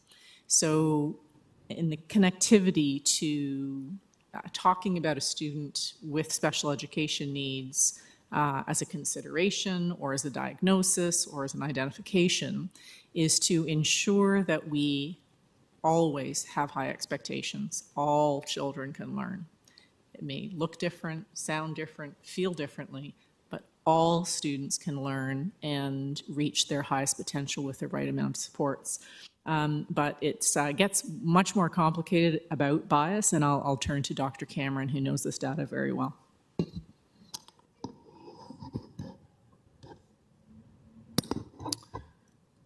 Thank you through the chair. So bias is a really complicated issue around teaching and learning in general. It's important to remember to position special education not as a discrete product, but actually as an experience that occurs in classrooms, right? So students at some given time, usually in elementary school, usually primary division, grades 1, 2, 3, they start performing in ways for teachers that are more difficult or not in line with what's expected.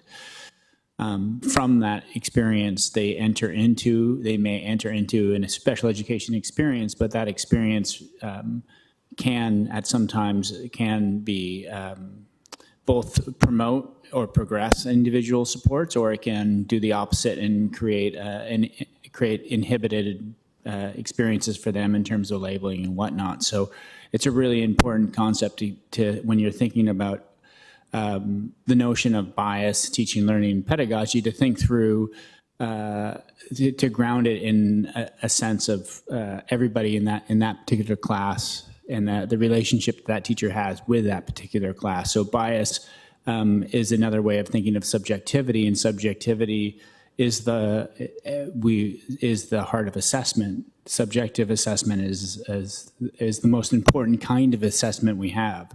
So the notion of ableism is this notion of opening up possibilities or suspending judgment in relation to what people can or cannot do in that space, given the kinds of conditions you establish as a teacher.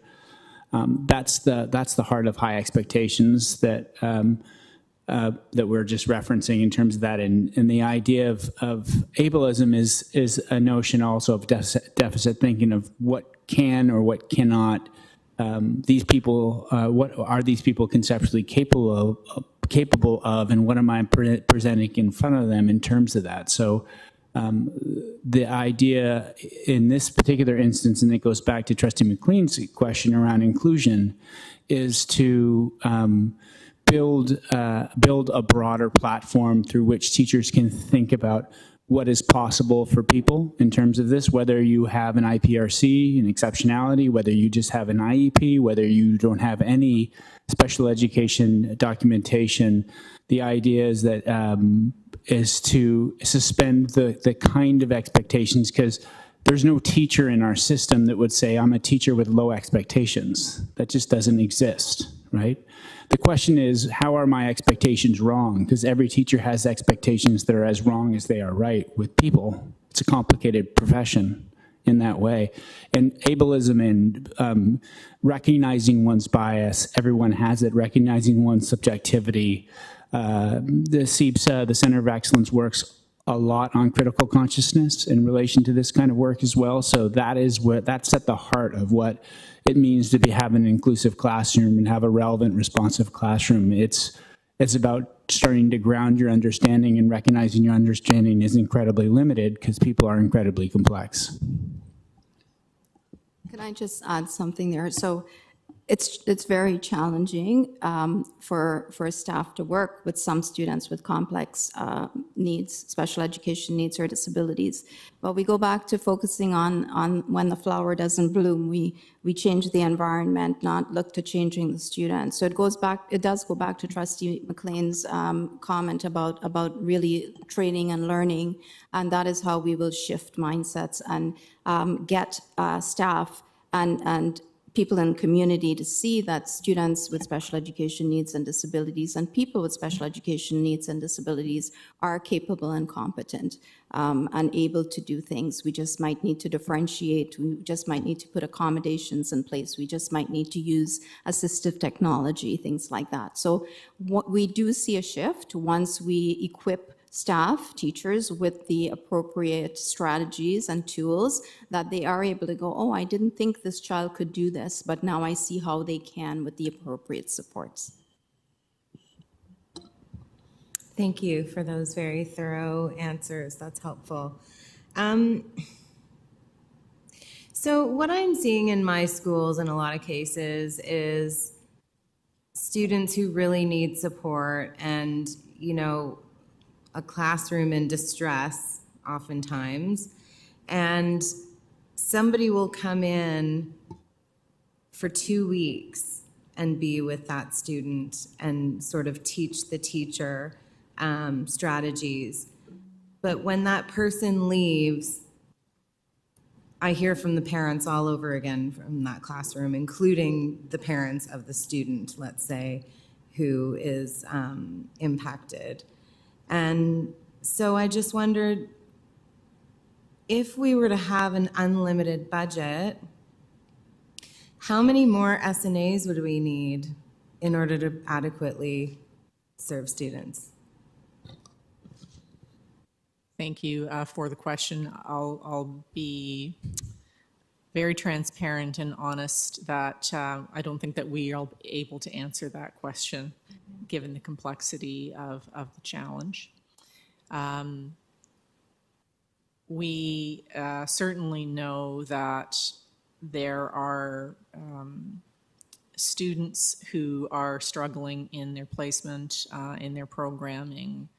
And as you said, Trustee Dawson, when outreach is made, we do have central staff or teams that go out and support the school team to best program for that student. It may not be simply a programmatic issue. We may have a student who has a complexity for medical reasons that need outside agency support. There may be referrals necessary for social work, psychology, and so on. So even an additional allocation may not be the best answer to help that student meet with success. What we are committed to doing, because we're not sure if this has been done in TDSB, but it certainly is a need that we are seeing and wanting to acknowledge, and it is written in the executive summary in the report itself, is we're wanting to conduct a review of how we're best supporting our program supports and services so that we can come back with recommendations so that I am able to, along with Superintendent Palmer, answer that question, that really complex question that you posed, with really robust evidence that we are gathering from students, our staff, our communities, and you, as far as what supports can we put in place in service of our students. So more to come, hopefully a year from now. Okay, that's excellent. I look forward to that report and review and how it might influence our budget cycle next year, hopefully. Okay, you answered my question on ILP. Oh, about Wilson and Empower.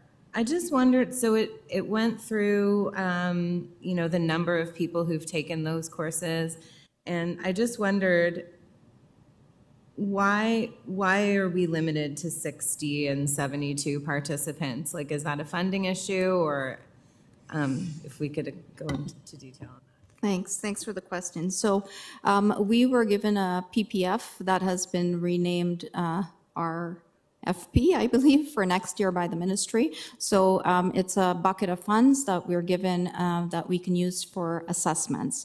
So we use it for various assessments, and Wilson and Empower is part of that. So it is due to limited funds provided by the PPF. However, schools, they can use their school budgets if they choose to buy the program as well. But we were able to use the PPF last year and expanded this year, so those numbers are for this year. We had last year as well, and we're hoping if we get the PPF again, we can continue to expand to other schools.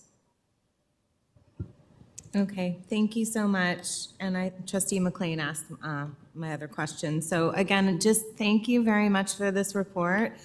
You know, I personally have voted down any and all cuts to special education and will continue to, and I would love to support an increase in funding to spec ed next year as a part of that review. So just planting that seed now. Thank you.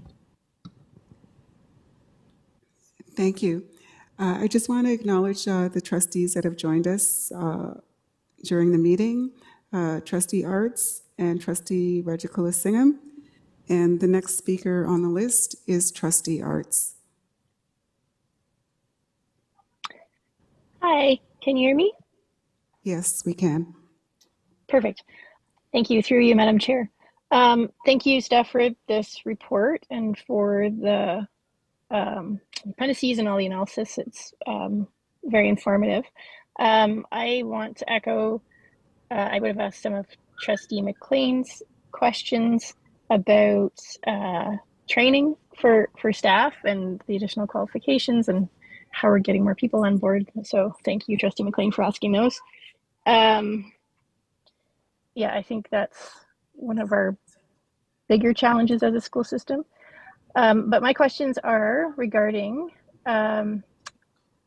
specifically ISP classes. So the numbers show, so the report section begins with the statement on inclusion that we were required under regulation to consider placing students with exceptionalities in regular classrooms with appropriate education supports before considering placement in a special education class.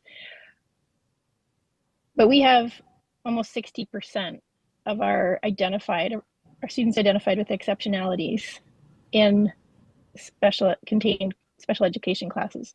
And it seems to me that is this something we're aiming to, with staff support and education, to change that number? Because if the students in ISP classes are supposed to be the exception to the exceptionalities, then 60% seems like a high number.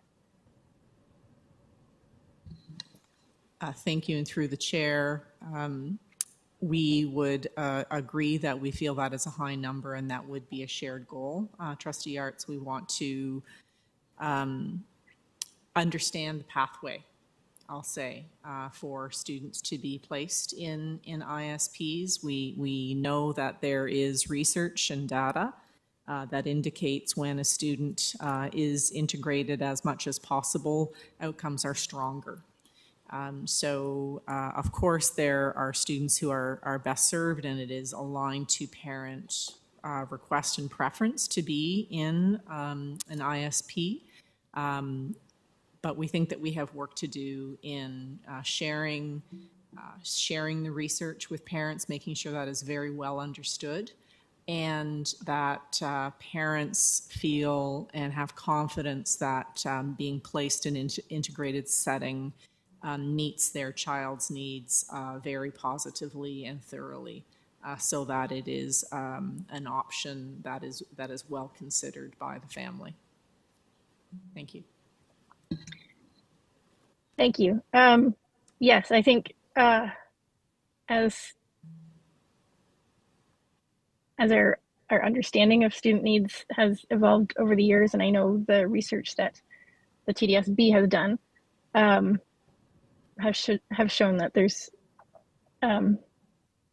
disproportionate outcomes, and that segregated, sorry for lack of a better term, segregated classes have not necessarily been the solution, and are also fraught with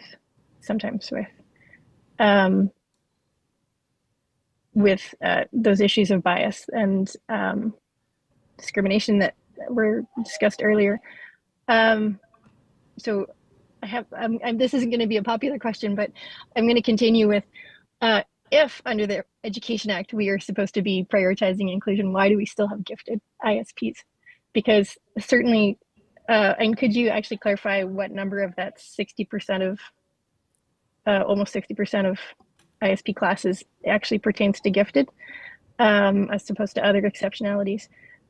Because I can certainly see, and we've had our advocates on SEAC, advocate for those smaller number of students who really have exceptional needs, where the regular classroom is unlikely to be the best place for them. But they are not the majority of students, and certainly being able to be accommodated and into a regular classroom is not the issue with facing students who are identified as gifted. I do know that there's many other boards who don't have ISP classes, really have gone away from them. So, that hard question of if we're supposed to be going to inclusion and that's the best practice, why do we still have gifted classes? Thank you. Thank you, through the chair. There were lots of questions in there, so I'm going to try my best, and the team will jump in when memory fails.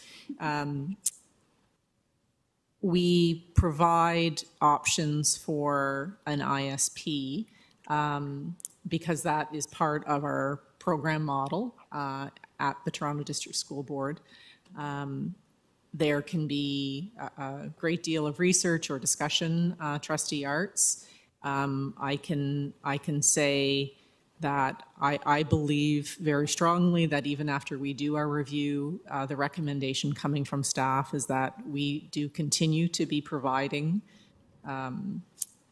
placement within a contained class environment, just because we know that there are students whose parents really are wanting to see that level of support, and we would agree that a child with specific needs is going to be best served within an ISP.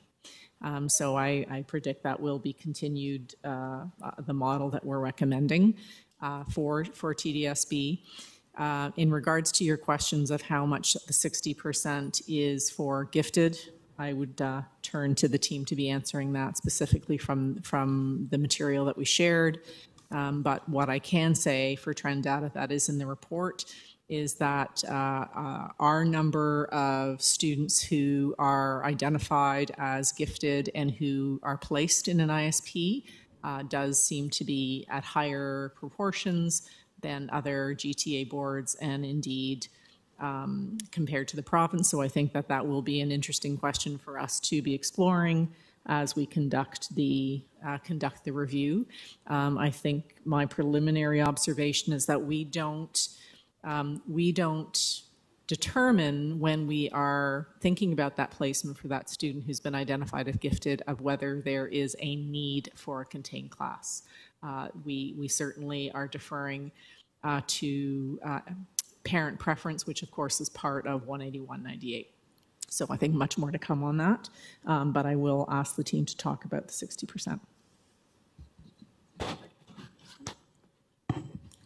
Thanks for the question. I would also say, Trustee Arts, that the criteria for being placed in a gifted ISB varies from board to board for boards who do have that. So not all boards, like you said, have ISPs, much less gifted ISPs.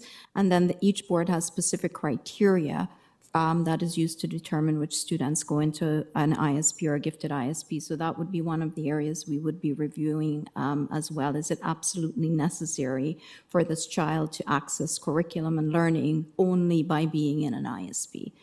So thanks for raising that. So as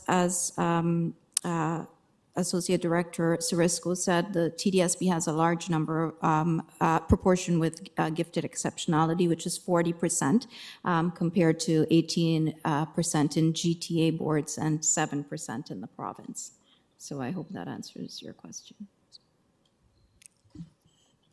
Thank you. Yes. Oh, thank you for that. And I do look forward to a fulsome review. I think that there are definitely other boards with practices that that we could learn from in perspective. I don't. My questions regarding gifted ISP are not about funding, because I know that the ISP classes come with set student numbers and funding. So it's really not looking at whether this is a positive or negative. I think it would be a neutral, really, system-wide. I think that what we should be looking at is what is the best practice for all students, and inclusion, as is listed in the report. Thank you for including all of the ways that inclusion benefits all students in the board. I think that's really, really the important focus. And I would advocate for looking at changing the name of it if we intend to keep it. And that's my time. Thank you. Thank you, Trustee Harts. So our last speaker is Trustee King. Thank you through the chair.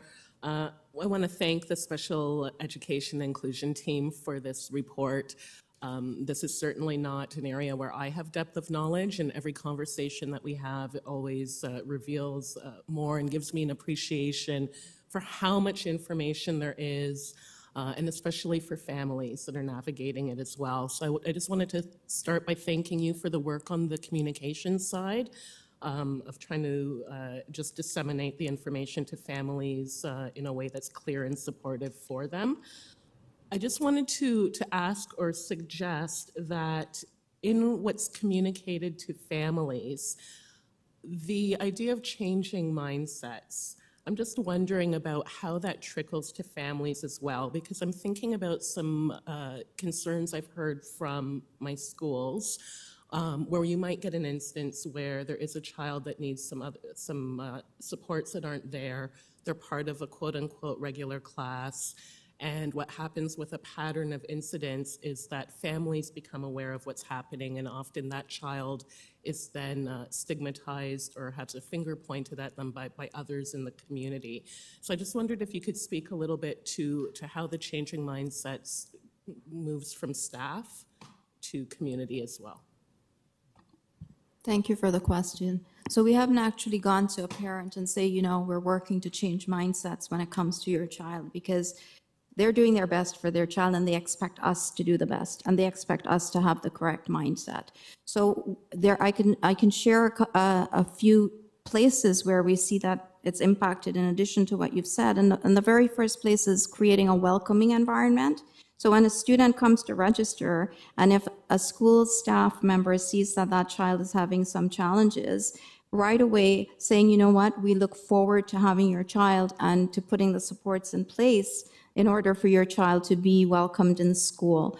And we are looking at the relationship building piece, and that is how we work with the families on the changing mindsets. So we follow our parent concern protocol. We always refer the parents back to the school principal, back to the superintendent, so that they can work with them directly in order to welcome them, and also once they're there, to be inclusive, to include them, and to make them feel a sense of belonging and mattering in that particular school. So in terms of changing mindsets specifically, we don't communicate, or we haven't communicated that directly to families, but it's changing the approach through relationship building with staff at all levels, whether it's school-based staff or central staff, when working with families, so that they don't feel what you just described, Trustee King, you know, that their child is stigmatized, that here we go again. And that is one piece around modified days. For example, parents often feel that they get a phone call from the principal or the school to say, please come and pick your child up for XYZ reasons. And we've really communicated to school-based staff around the criteria for when to put a child on a modified day. We have heard repeatedly from SEAC that these are called soft exclusions. This is a way to get a student out of school for a variety of reasons. And we've built in accountability processes as well, such as superintendents need to meet with their principals monthly to review the students who are on a modified day and have a plan in place to get them back as quickly as possible to full-time attendance, which is their right. And I'll pass it over to Dave. I mean, one of the most important parts of that is how peers respond to students, right? And that's often dictated by the ways educators respond to classrooms. So that's part of inclusion as well, and it's part of the multi-year strategic plan, this notion of belonging and how you belong in the space. And how you feel about yourself in that space is a really important part of stigmatization. So that's part of it too, is school culture. And it goes, and going to a previous point, that's why special education can't be considered as exclusionary or separate from the broader picture of what we're trying to do with everybody in those spaces. Thank you through the chair. I think, thank you, Dr. Cameron. The second part of that, I think, really hit on my question, thinking not so much about the family of the student themselves, but the rest of the community and the ideas that they adapt. Understanding that, yes, modeling for the peers, for the students, so that they're picking up and acting out that behavior makes sense. Separate question. And again, I really appreciate just the level of detail and data in this report. It answered a lot of the who about special education. It answered a lot of the what in terms of what we're doing. And it led me to think about a lot of the whys behind, which I think are the next step here. So starting with, why do we see an underrepresentation of students that identify as Indigenous and Black in gifted programs?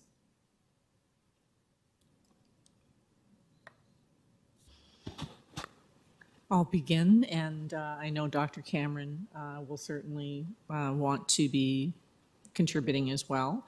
I think the short answer through the chair is bias. I think that standardized assessments come with challenges, and they are screening assessments that may not be as culturally relevant, that bring out the best thinking and response from students who are engaging in the assessment. So that, I think, needs to be an ongoing goal, not only for the TDSB and the adoption of our standardized assessments, but the developers of the assessments. I will stop there and turn to Dr. Cameron, because I could go on, but he's going to be far more eloquent and intelligent than my response. So a few years back, we saw the disproportionality around the gifted program in general in terms of racialized students, Indigenous students, and income as well. And we put in place with the testing commission, Canada Testing Commission does standardized assessments. We do a Cat 7, which is interesting data. All grade 3 students can do it. Some students choose not to do it, and it right now we're using it as a screening process in the hopes that it's a better way to catch more diversity in terms of this program called Gifted. We don't know yet whether how well it's doing in terms of that in relation to it. We're still seeing disproportionality in those classrooms. The reasons for that disproportionality is social cultural. Institutional racism is definitely alive and well in the TDSB, as we all know.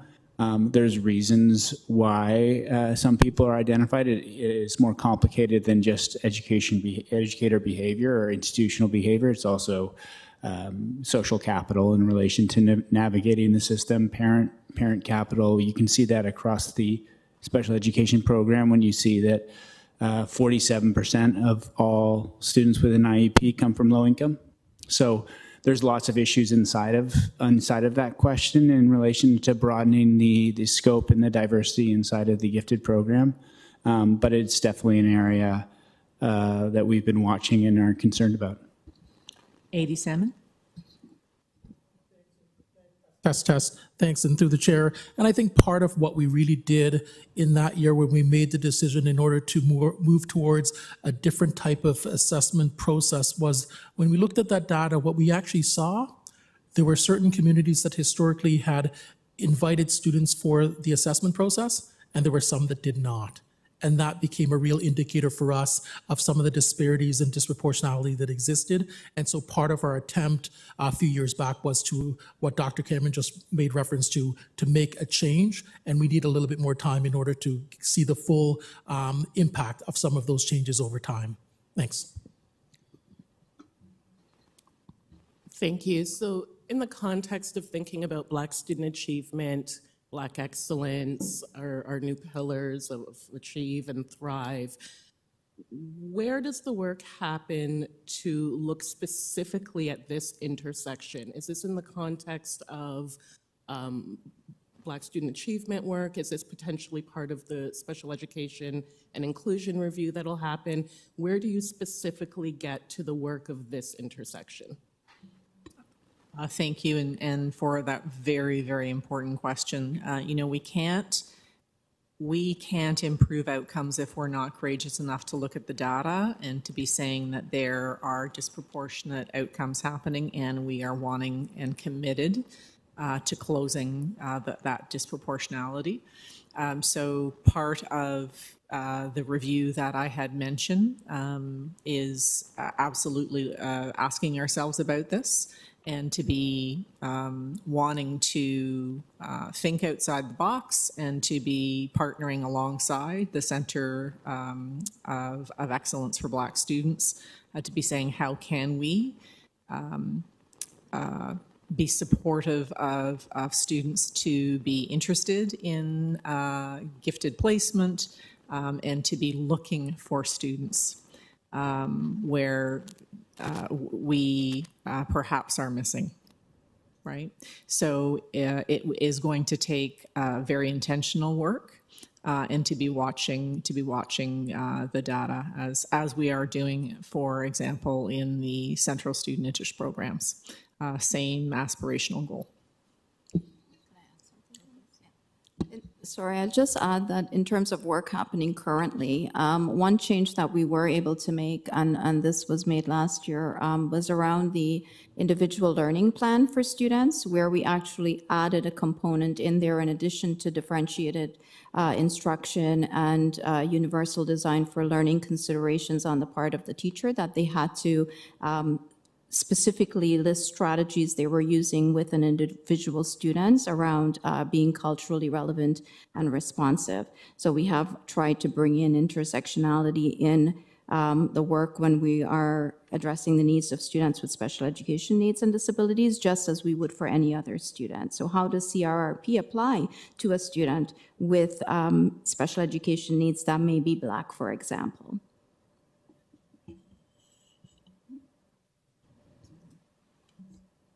I'm going to repeat myself just a little bit on the notion of, is special education different than regular classroom learning? And it's not. And it's a massive range of people. There's 17% of our 238,000 people are considered in special education or getting special education support. So to get at the problem in the representation in the gifted program is to get at the problem in relation to how we work in an inclusive, a culturally responsive, a culturally relevant way across our system with all our communities to work with why do we have historically marginalized and underserved populations of students in our space, and how do we work as a system across it. This is not a special education problem.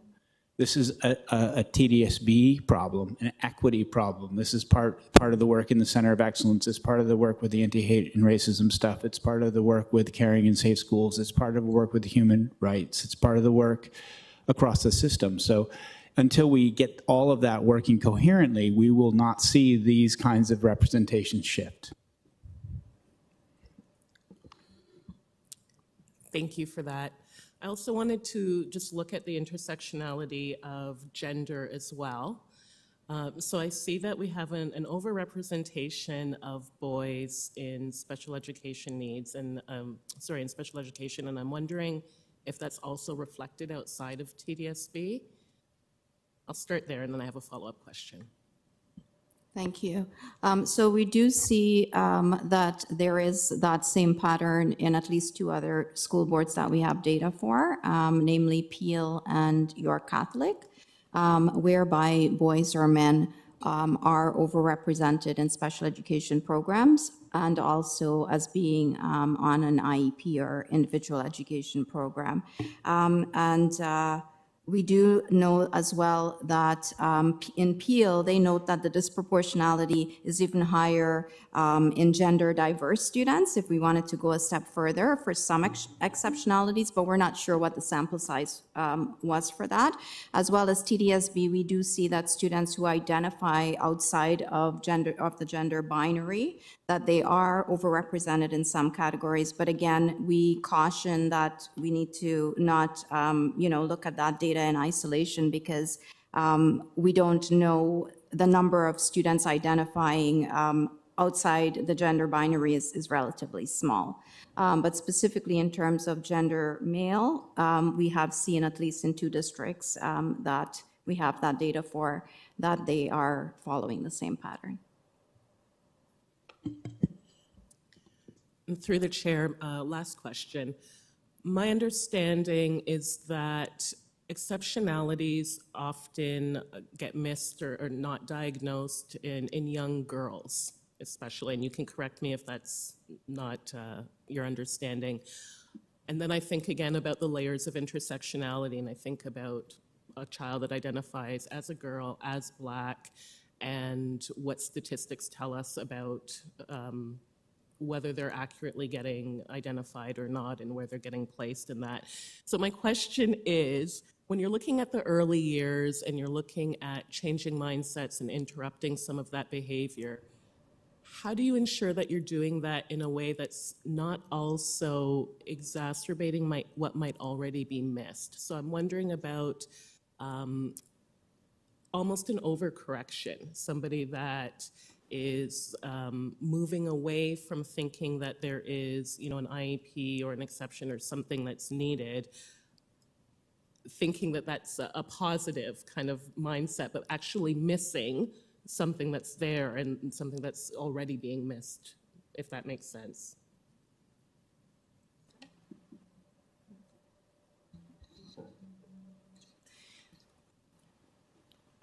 I'm not sure that I personally fully understand that. So if I could pare it back and see if I've got it through the chair.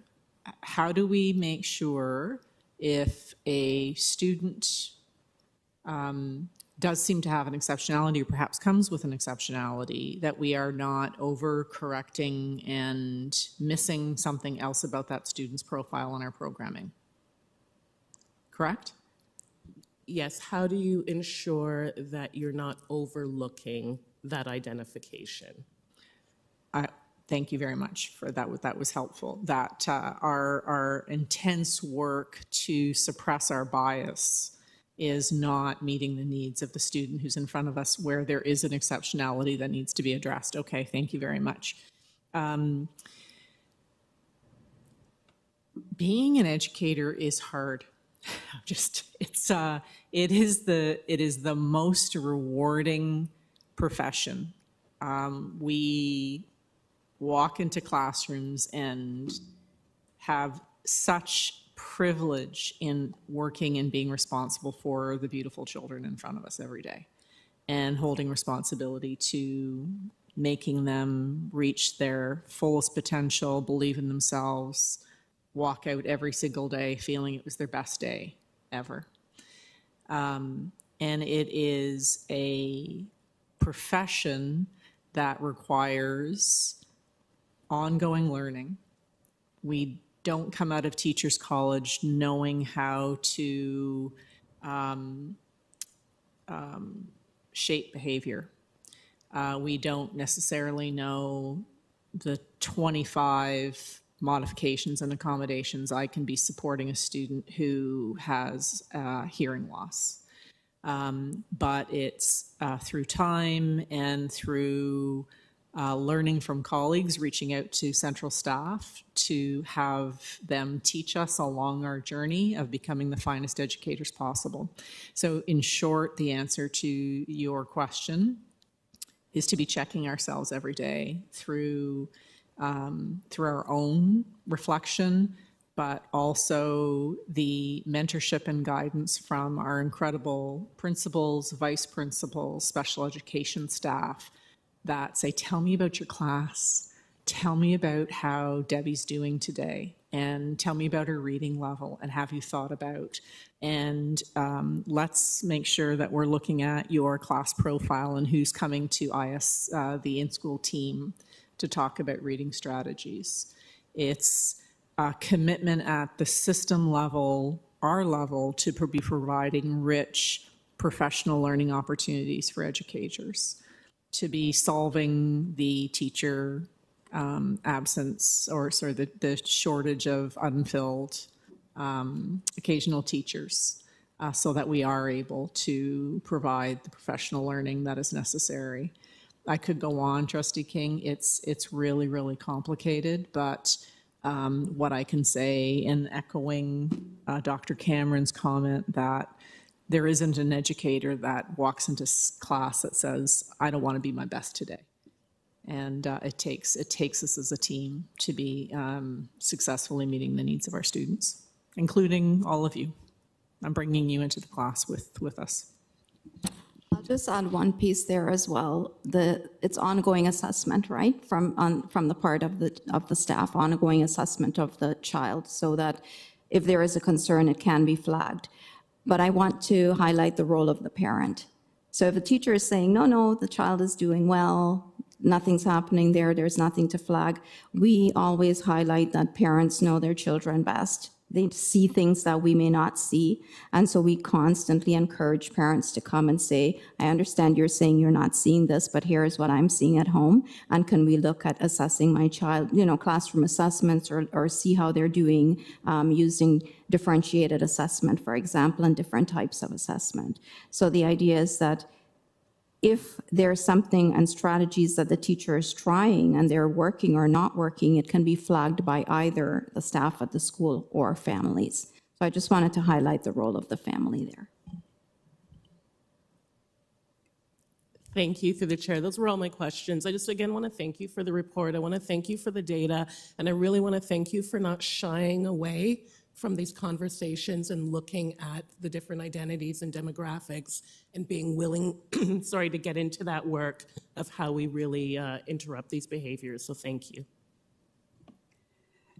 Thank you. Trustee Arts? Thank you, through you, Madam Chair. Sorry, Trustee King's questions actually reminded me that a couple of years ago, the board undertook an early years IEP review and an implementation process to change, specifically in a targeted way,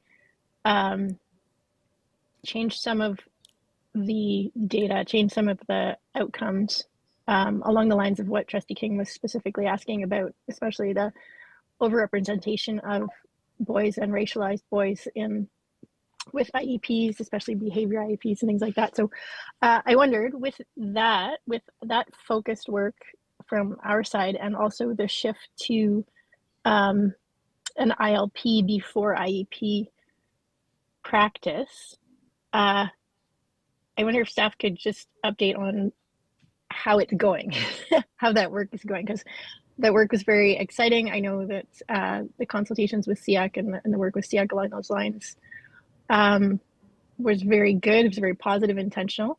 So it'd be great to hear an update about, on the ground, how that has shifted practice in schools, and where are the positives and what are the challenges or work that still needs to be done. Thank you, Trustee Arts. So that definitely will be part of our review next year as well, looking at the IEPs. But in terms of looking at the ILP first, before placing a child in an IEP, it really does go back to good teaching again, good assessment and instruction practice. As Dave has mentioned several times, it's about all students, the good practice that we do for all students. And if at that point, a point in time, the ILP strategies are not working for a student, then absolutely, if that student needs an individual education plan, whether they're identified or not, they will get an individual education plan. But what we did see in the past, which led to the K-1 IEP strategy and the 2 to 12 IEP review, was that there were students being placed with automaticity on IEPs when it's just good teaching. So extra time, for example, any one of us can have extra time. I use my voice to text all the time when I'm doing emails or text messages. So a student doesn't need an IEP for that.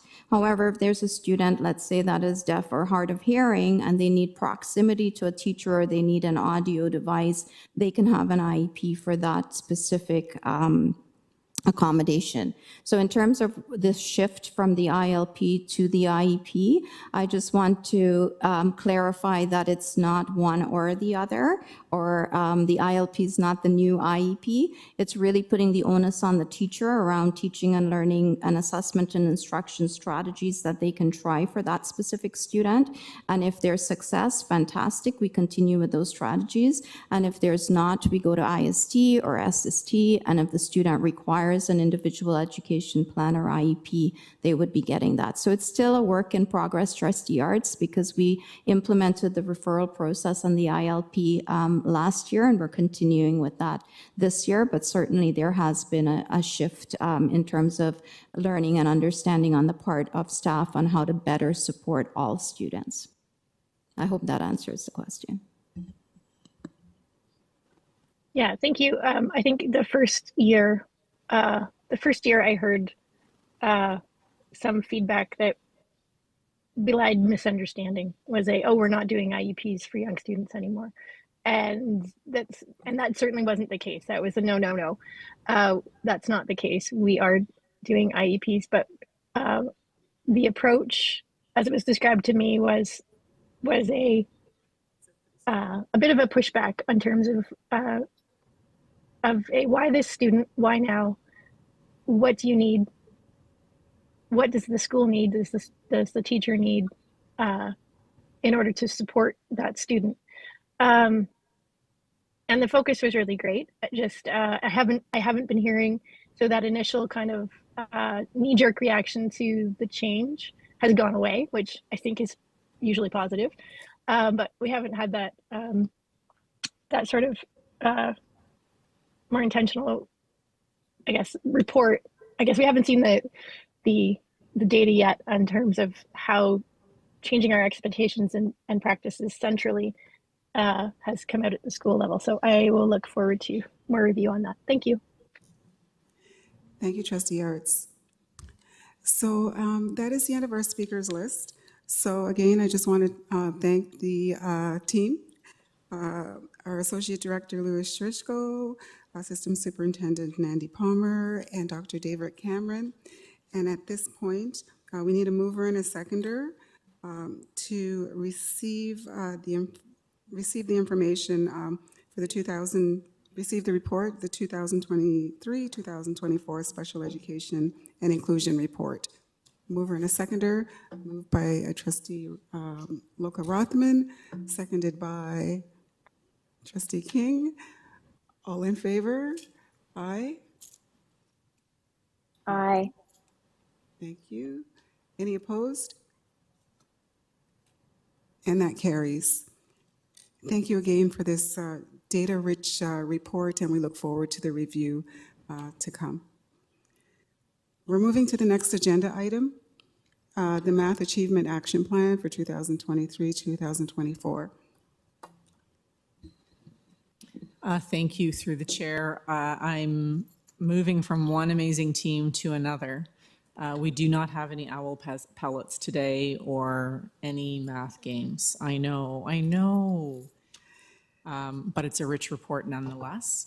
And I will, without further ado, be inviting System Superintendent Lisa Dilworth, as well as centrally assigned Principal Murphy Sallow, to join me at the microphone to answer, to give a short overview and then answer any questions that you may have. Again, very, very rich in data, as promised from the last time that we had a report before PSSC.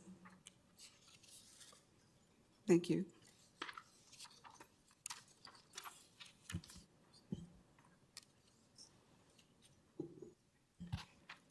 I think we have a slide deck that needs to be pulled up.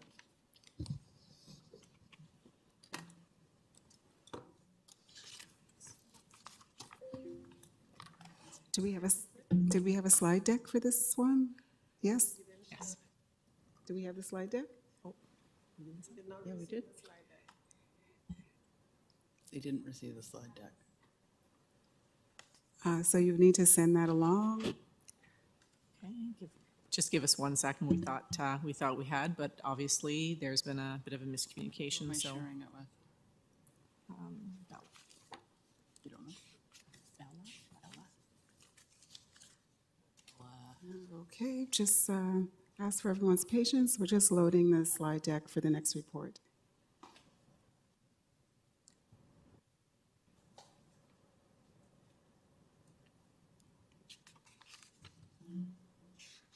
Who just sent it to Bella? It's Is it going to? a Google slide. Did you receive it?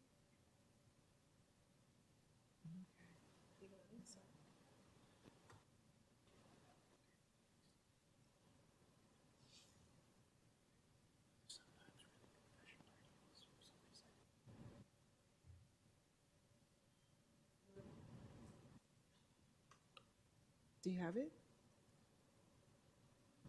Yes? I see the nodding Here of we the go. head. Wonderful. We're a go.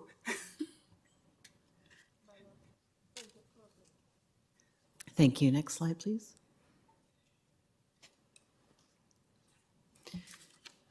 So good evening, and through the chair, today we are pleased to present the third math report for 2023-2024 for receipt.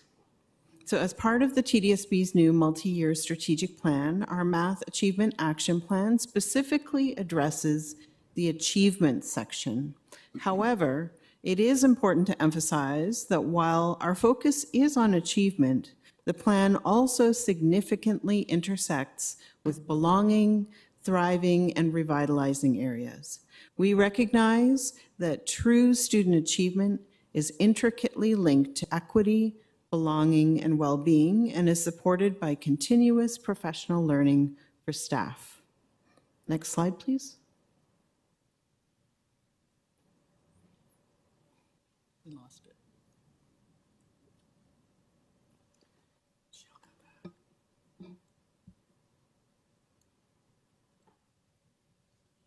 Okay, we're just, okay, here we go. It's animated, so she'll have to click twice. Yeah, can you click it a second time? There should be a second half on. Thank you. So our Math Achievement Action Plan is structured around 3 key pillars. The first pillar is ensuring fidelity of curriculum implementation, because we are committed to supporting our educators and administrators in learning to ensure that they are faithfully implementing the new math curriculum. We focus on unbiased and effective delivery, ensuring that all practices align closely with the curriculum content. The second pillar is strengthening mathematics content knowledge for educators. We provide focused professional learning that deepens educators' understanding of mathematics so they can help our students experience the joy and beauty in mathematics through rich mathematical tasks and direct instruction. The third pillar is knowing our mathematics learner. Our educators and administrators are learning how to be responsive to student needs, and this includes using effective assessment practices, special education strategies, and culturally responsive and reflective resources. Our goal is for all students to become confident and competent mathematicians. This work is being measured through key performance indicators, or KPIs, and our KPI targets in TDSB include a 1% increase of students achieving level 3 and 4 in mathematics, a 1% increase in the number of students attending school 90% of the time or more, a 1% increase in the number of students who respond in a survey to I am good at math, and 100% of students in grades 3, 6, 7, 8, and 9 in all schools having accessed digital math tools So tonight's report provides you with data that was collected in January at the end of term 1 or semester 1, and will reference the work that's happening now and will continue on into next year. Next slide, please. So the math confidence surveys was one of the areas that we surveyed. And so this information was collected through board-wide student surveys from December 2023 to March 2024. As you can see from the graph here, we're working with large sample sizes. This same data will be collected again this spring and will be reflected in our year-end report to the ministry. Our math confidence data represents a trend whereby students generally start off with relatively high levels of math confidence in grade 3, and their confidence declines from 61% to 42% by grade 9. This has provided us with much to consider in terms of how we teach math to older students. To further understand this decline, we are engaging in listening campaigns in secondary schools to help us determine why students feel less confident in later grades in math and what we need to consider as we move forward into next year's work. Next slide, please. So this graph is looking at digital tools usage. So this data also set reflects the students' use of digital math tools. This survey was focused on digital math tools such as Knowledge Hook, Braining Camp, Polypad, Mathology, MathUp, etc. As you can see here, digital math tools start off with relatively high usage rates at 70% in grade 3 and peak in grade 6 at 75% of students using them as part of their learning, and then after grade 6, the use of the tools decline.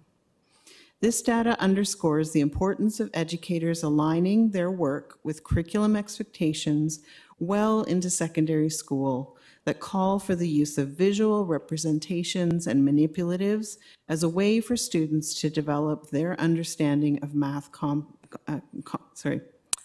concepts. Our focus on professional learning starting in the fall from K to 12 will include the intentional use of high-impact instructional practices, of using tools and representations to help students understand abstract concepts and communicate their thinking. When used effectively, tools and representations can provide an on-ramp to mathematical understanding for all learners, including those with learning exceptionalities. I'll now pass on the next slide to System Superintendent Dilworth. Thank you. And through the chair, this slide refers to student attendance. The Ministry of Education expects school boards to provide updated information about student attendance in the target grades of 3, 6, and 9 in our math learning partnership schools twice a year. The data was compared to that. The data that this was compared to is that of student attendance over the course of last year for the same cohort of students ending in June 2023. Looking at attendance in the same cohort for semester 1, term 1, ending in January 2024, it has improved by an average of 12%, most notably in grade 3, which saw an increase of 15% in students attending 90% of the time or more. So that means students are absent less than either 10 days per semester or 20 days for the whole year. Next slide, please. Student achievement. The data here is also a comparison of math achievement of our students who were in grades 2, 5, and 8 last June 2023 to our math students who are now in grades 3, 6, and 9 in January 2024 at the end of term or semester 1. The results indicate that there has been a 2% increase in the proportion of students passing math in grades 3, 6, and 9. Passing is defined as any student achieving over level 1 in math. This indicates a modest improvement over last June's results. However, we need to note that this is a mid-year indicator which may not reflect how students in elementary schools finish off the year as they're still consolidating their learning through term 2.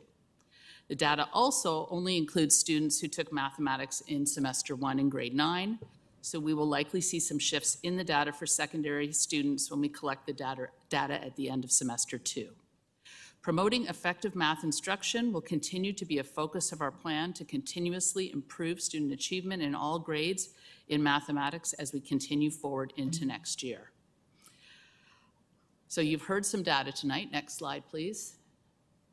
And you're going to want to click a whole bunch of times. Thank you.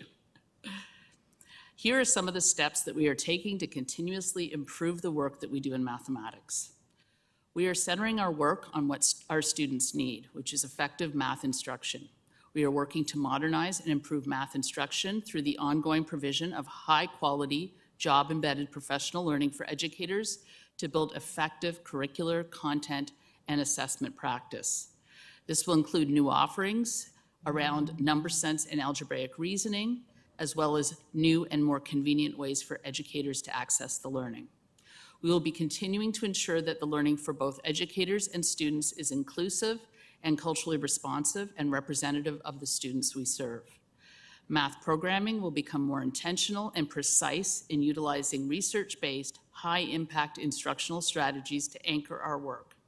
We will continually refine our data collection strategies at all levels of the system. Throughout the school year, varied data sets from the classroom to the boardroom will be utilized to inform our next steps. School and system leaders will be working to tie in the data that we are collecting to their school and system level improvement plans. Our leaders will also be continuing to engage in learning on how to become more effective instructional leaders. As we move forward, we will be continuing to reach out to our community with school-based family math nights, math-themed ward forums, and virtual community math nights. We will also be asking for caregiver feedback regarding our work and utilizing that data as we also continue to refine our plan. You can click about 4 more times. Thank you. So thank you for your time and attention tonight, and we welcome your questions. Thank you. I have Trustee McLean.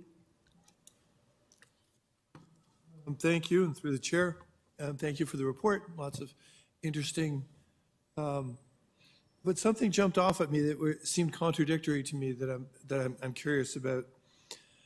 From grade 3 to grade 6, there seemed to be a dramatic decrease in the amount of students who thought they were good at mathematics, and yet in grade 6, that was kind of the height of the math tool usage, and that seems counterintuitive. Like that doesn't seem. Those things don't seem like they should match to me. So I was wondering if there was some sort of anecdotal rationale for why we think that might be. Well, through the chair, those are 2 very distinct pieces of data. Students, their level of math confidence is dependent on a number of things. And the usage of math tools may or may not be part of that, digital math tools.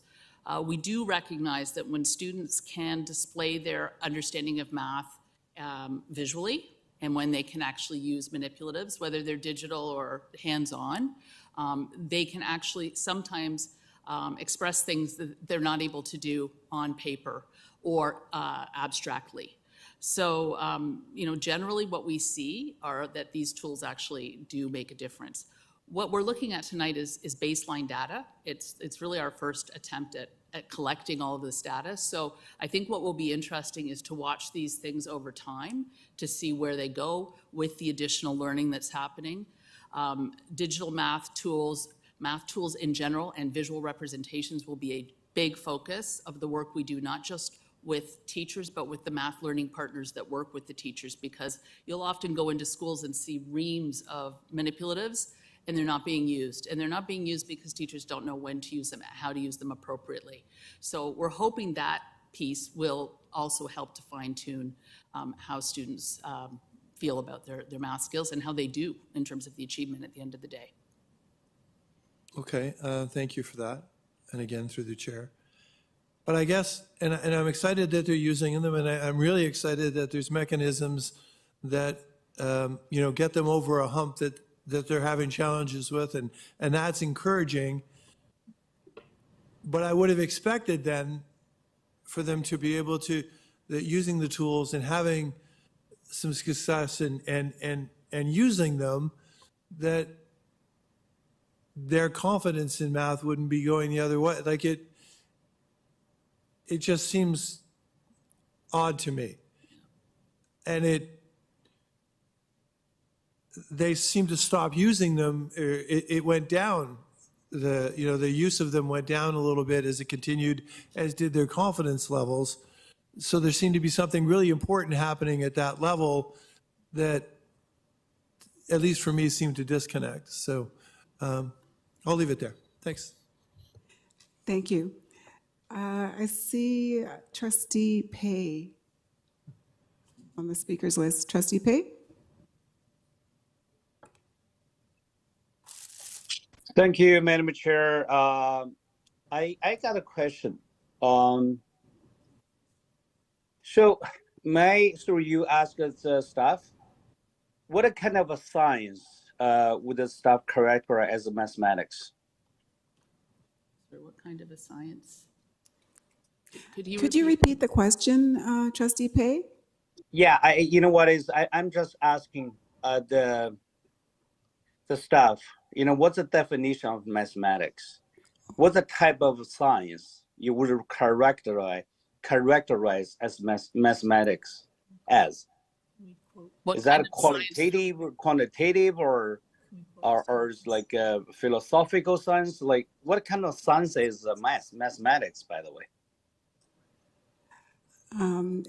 I think the question was asking for a definition of mathematics and categorization. Sure. Through the chair, the Ontario curriculum divides math up into specific strands. We have the strand that refers to social emotional learning. There's a strand that refers to number. There's a strand that refers to algebraic reasoning or algebra. There's measurement, and I think there's data. So that is how math is kind of conceptualized within the Ontario curriculum. Thank you. You're on mute, Trustee Pay. Did you have another question? Of course I do. Is like so basically math is quantitative science, right? Is there involve data, involve number? Yes. Right. So for us to measure the success of our plan, what kind of measure matrix we're using here? What are the measures? For quantitative science. Thank you, Trustee Pay. Was the question clear? Thank you, and through the chair, the measures or the key performance indicators are outlined in the report and in previous reports where we have actually listed the entire plan, action by action, connected to the expectations from the ministry. Thank you. So, okay, so Madam Chair, could you staff be clear what kind of action you have here? I say survey. I say survey again. What's other measure metrics? We're just use a survey to measure a quantitative science in terms of student achievement. Is this where we're doing our analysis? Thank you for your question, Trustee Pay. Associate Director Sherishko. Thank you very much, and through the chair. Thank you very much, Murphy. Trustee Pay, we created a report and brought it to board in February of 2024 that really has wonderfully detailed information.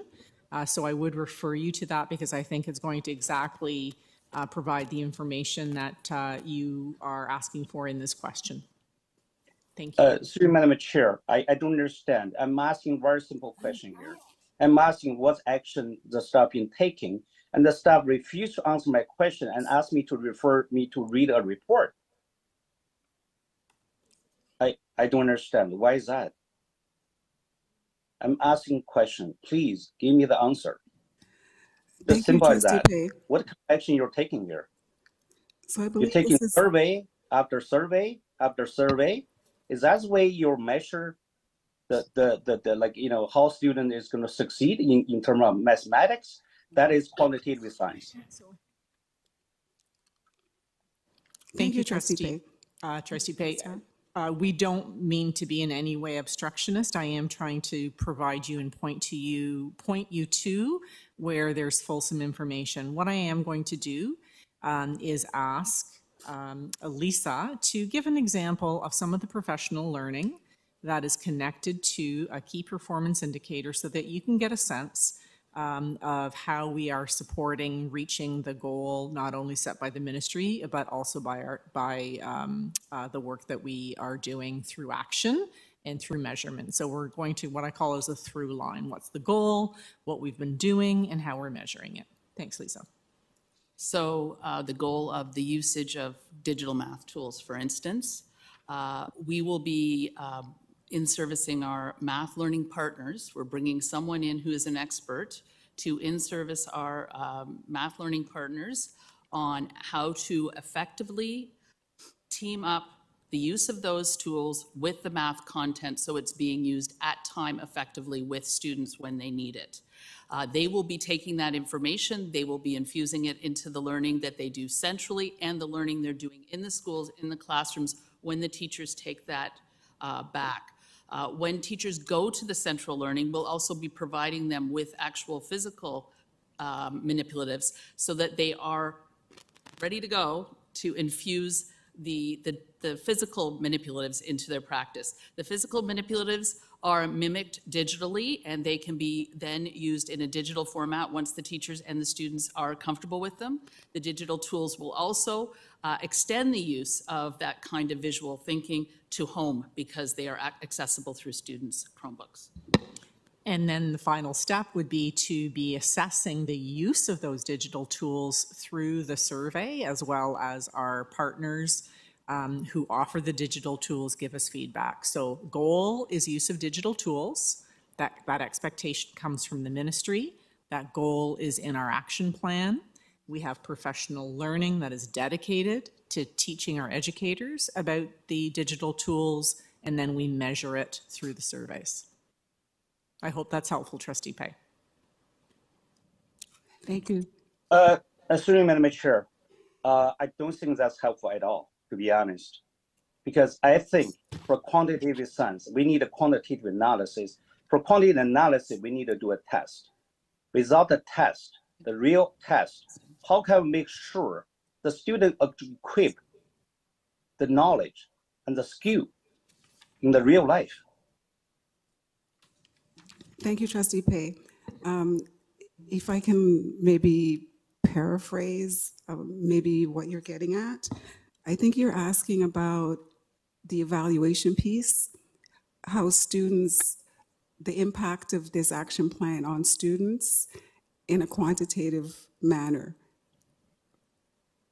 That's correct. Thank you, Okay, Madam Chair, perfect. for I think having me. we've got it. Okay, so through the chair, first of all, one of the KPIs is report card data, but that aside, if you want to talk about testing in particular, we'll be continuing with EQAO, obviously, as it's a provincially mandated testing protocol that all students in grades 3, 6, 9 engage in to assess their math skill development and to let us know what we need to do to support teachers with their learning so that they can support they can support their students.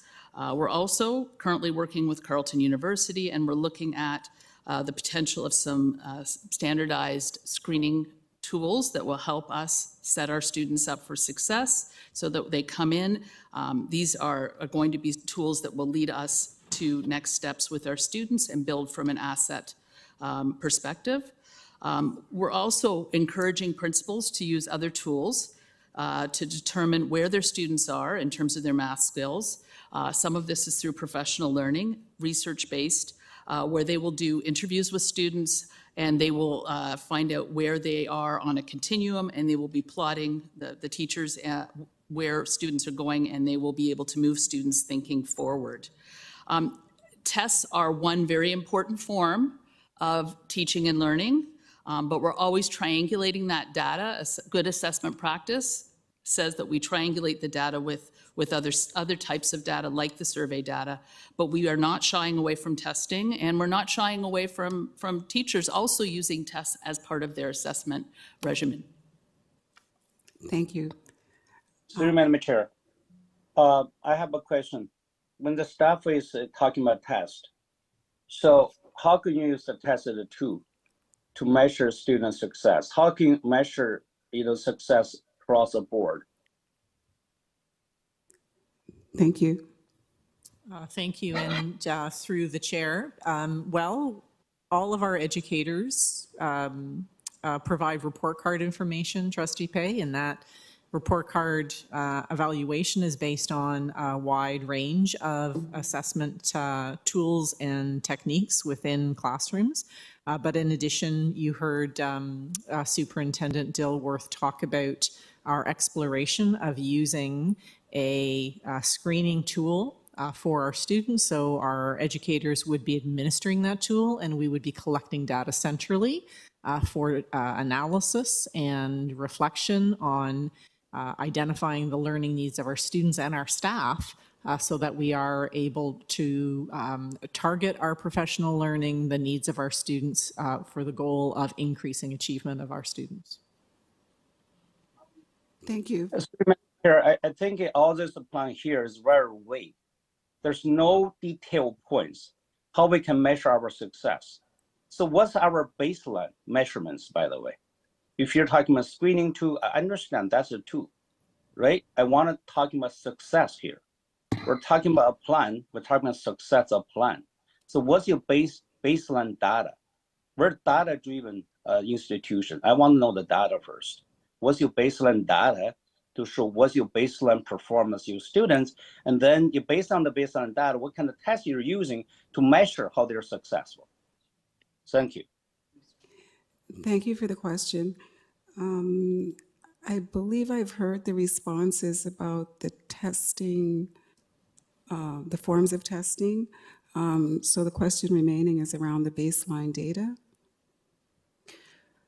Thank you for the question, and through the chair. If you can refer to the details of our baseline data in some of the earlier reports this year. We did start off by looking at the cohort of students that we're following are in our Math Learning Partner schools in grades 3, 6, and 9. So we took a look at what their June report data was when they were in grade 2, 4, and 8, 2, 5, and 8. And we took a look at things such as their math report card data, their attendance, and that kind of information for that cohort. Then we took that same cohort and take a look at their semester 1 results, as well as these survey results.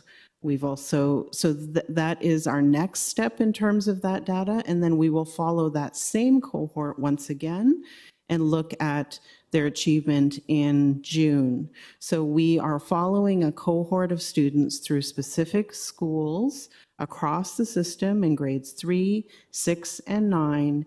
And we're using the data that we have for those students from June of 2023 as our baseline data. And then now taking a look at where we are in terms of achievement at the end of semester 1, and then again at the end of semester 2. And through the chair, staff would welcome any suggestions or recommendations any trustee would have for staff for our reflection. Thank you. Thank you. Okay, thank you. Through Madam Chair, I want a recommendation regarding EQAU test as a standard test. Test the system-wide to see whether our students achieve their goal. Thank you for that suggestion, Trustee Pei. That was the end of your questions? No, I'm just asking is like, through Madam Chair, I want to ask it, how's the staff feel about this idea? Thank you, Trustee Pay. We'll take that under advisement.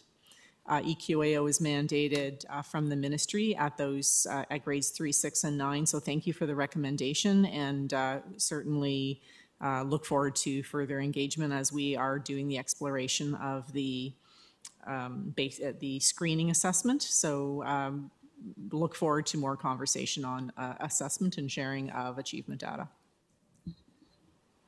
Thank you. Okay, through Madam Chair, is one thing I want to really make emphasis here, that our math, performance is not something we feel proud about it. I think our math score is like pretty much below or at the average of the provincial average, with around 50% passing rate in terms of EKAU scores. So I want to ask you, through you, how staff are going to improve EKAU scores? Thank you. Through the chair, we are slightly above the provincial average, Trustee Pay, for EQAO, and given the large number of students who are engaged in that assessment, that is quite remarkable. There's always growth to be achieved, and that is why we are working as hard as we are to be developing a very specific, targeted, thoughtful, robust improvement plan. So we certainly share your passion for math, so thank you for that.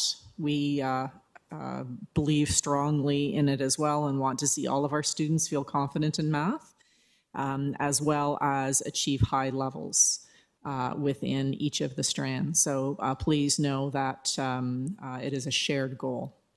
Thank you. Thank you. Thank you, Madam Chair. Thank you, staff. But to be honest, I don't think it's likely be above average or something we feel remarkable or proud of. Okay, we are the largest. Trustee Pay. Board of Canada. We Your have time has 3.4 expired. budget. We Are should do you way okay better. with going back on the speakers list, or is that the end of your Put me back. question? Thank you. Okay, perfect. Thank you, Trustee Pay. So next we have Trustee Arts.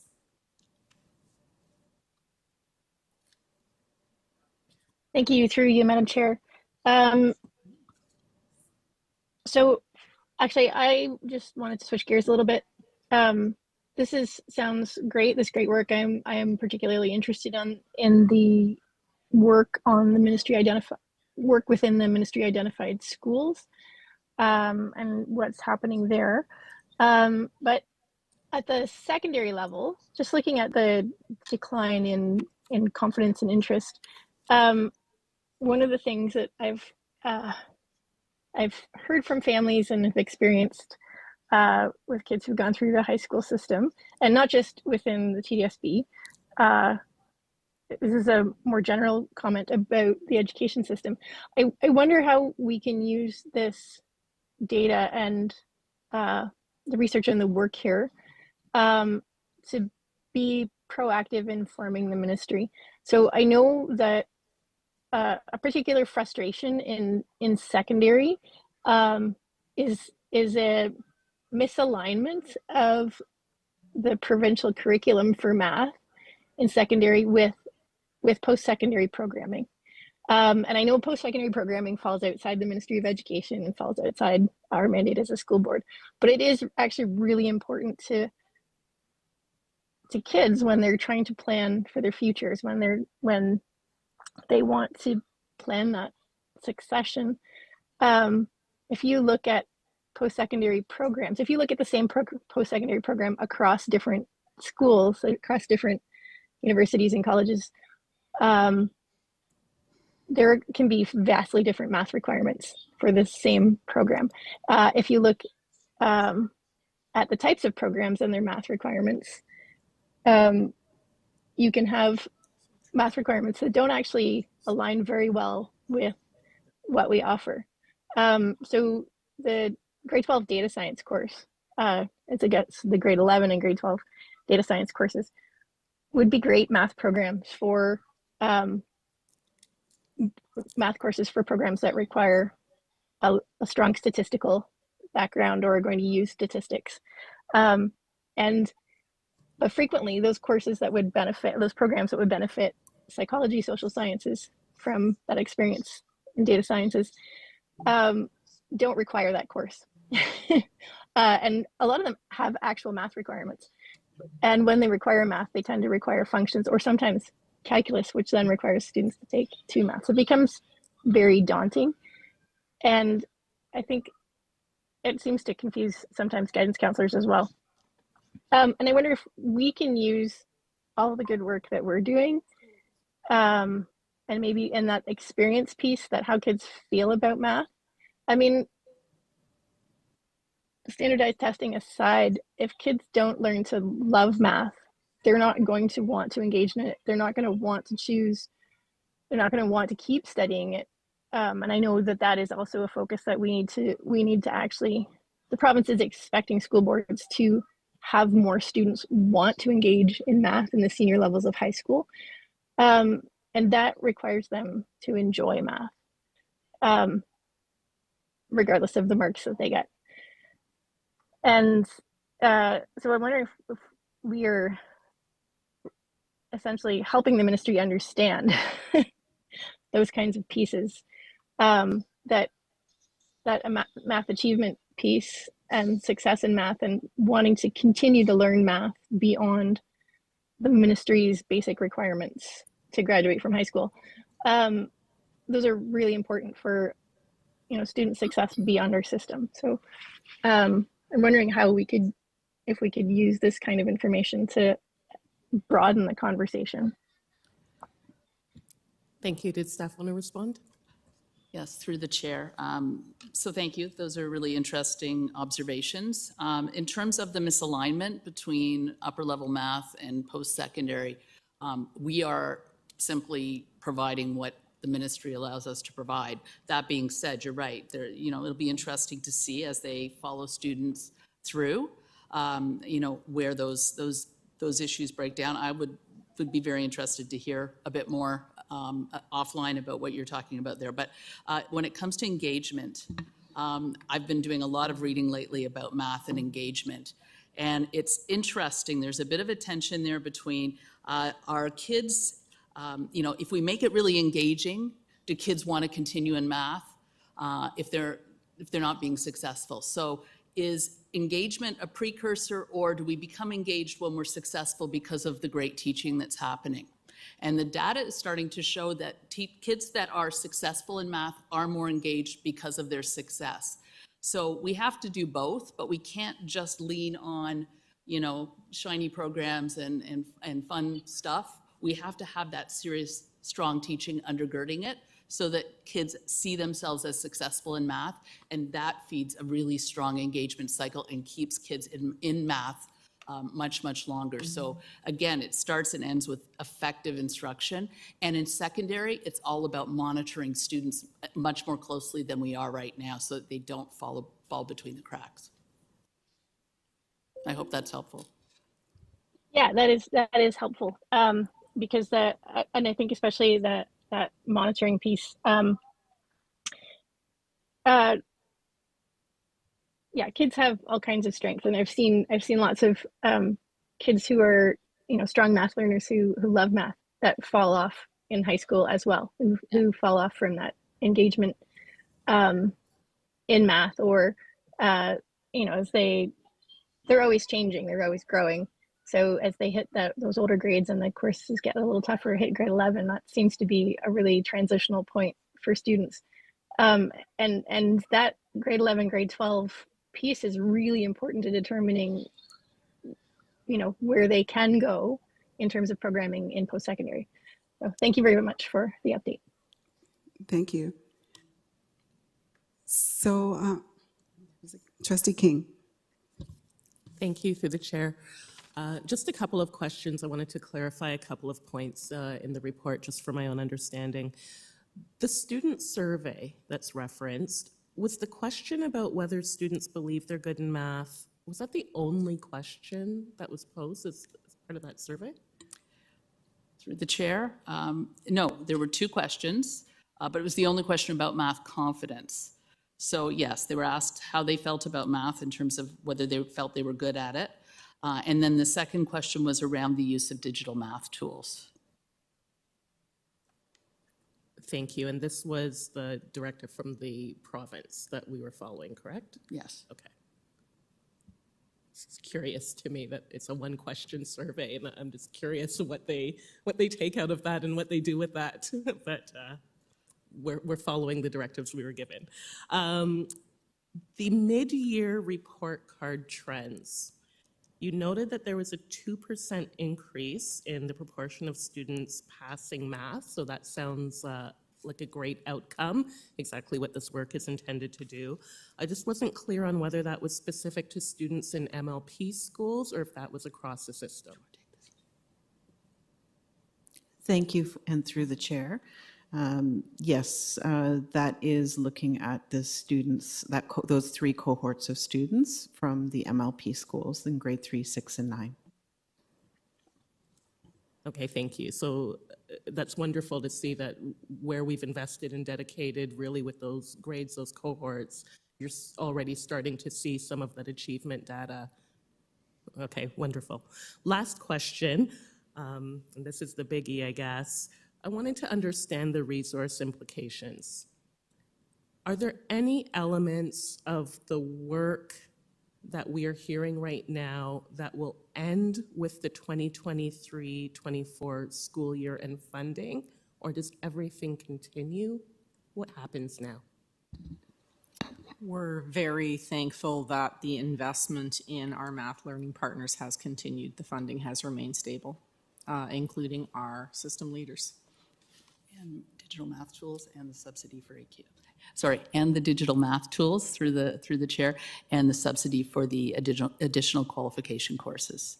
So the funding is really pretty much status quo. We may get more memos with more information as the summer or the year goes on, but that's what we know about at this point. That's excellent. So just to confirm, that's something that we've been able to identify out of the new core education funding that will apply. Okay. Excellent. Thank you. Those are all my questions. Thank you. So I have the last person on the speakers list, Trustee Pei.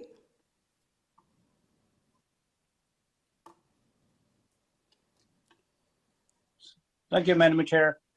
I just wondering, because I understand the report card will be compared from term to term.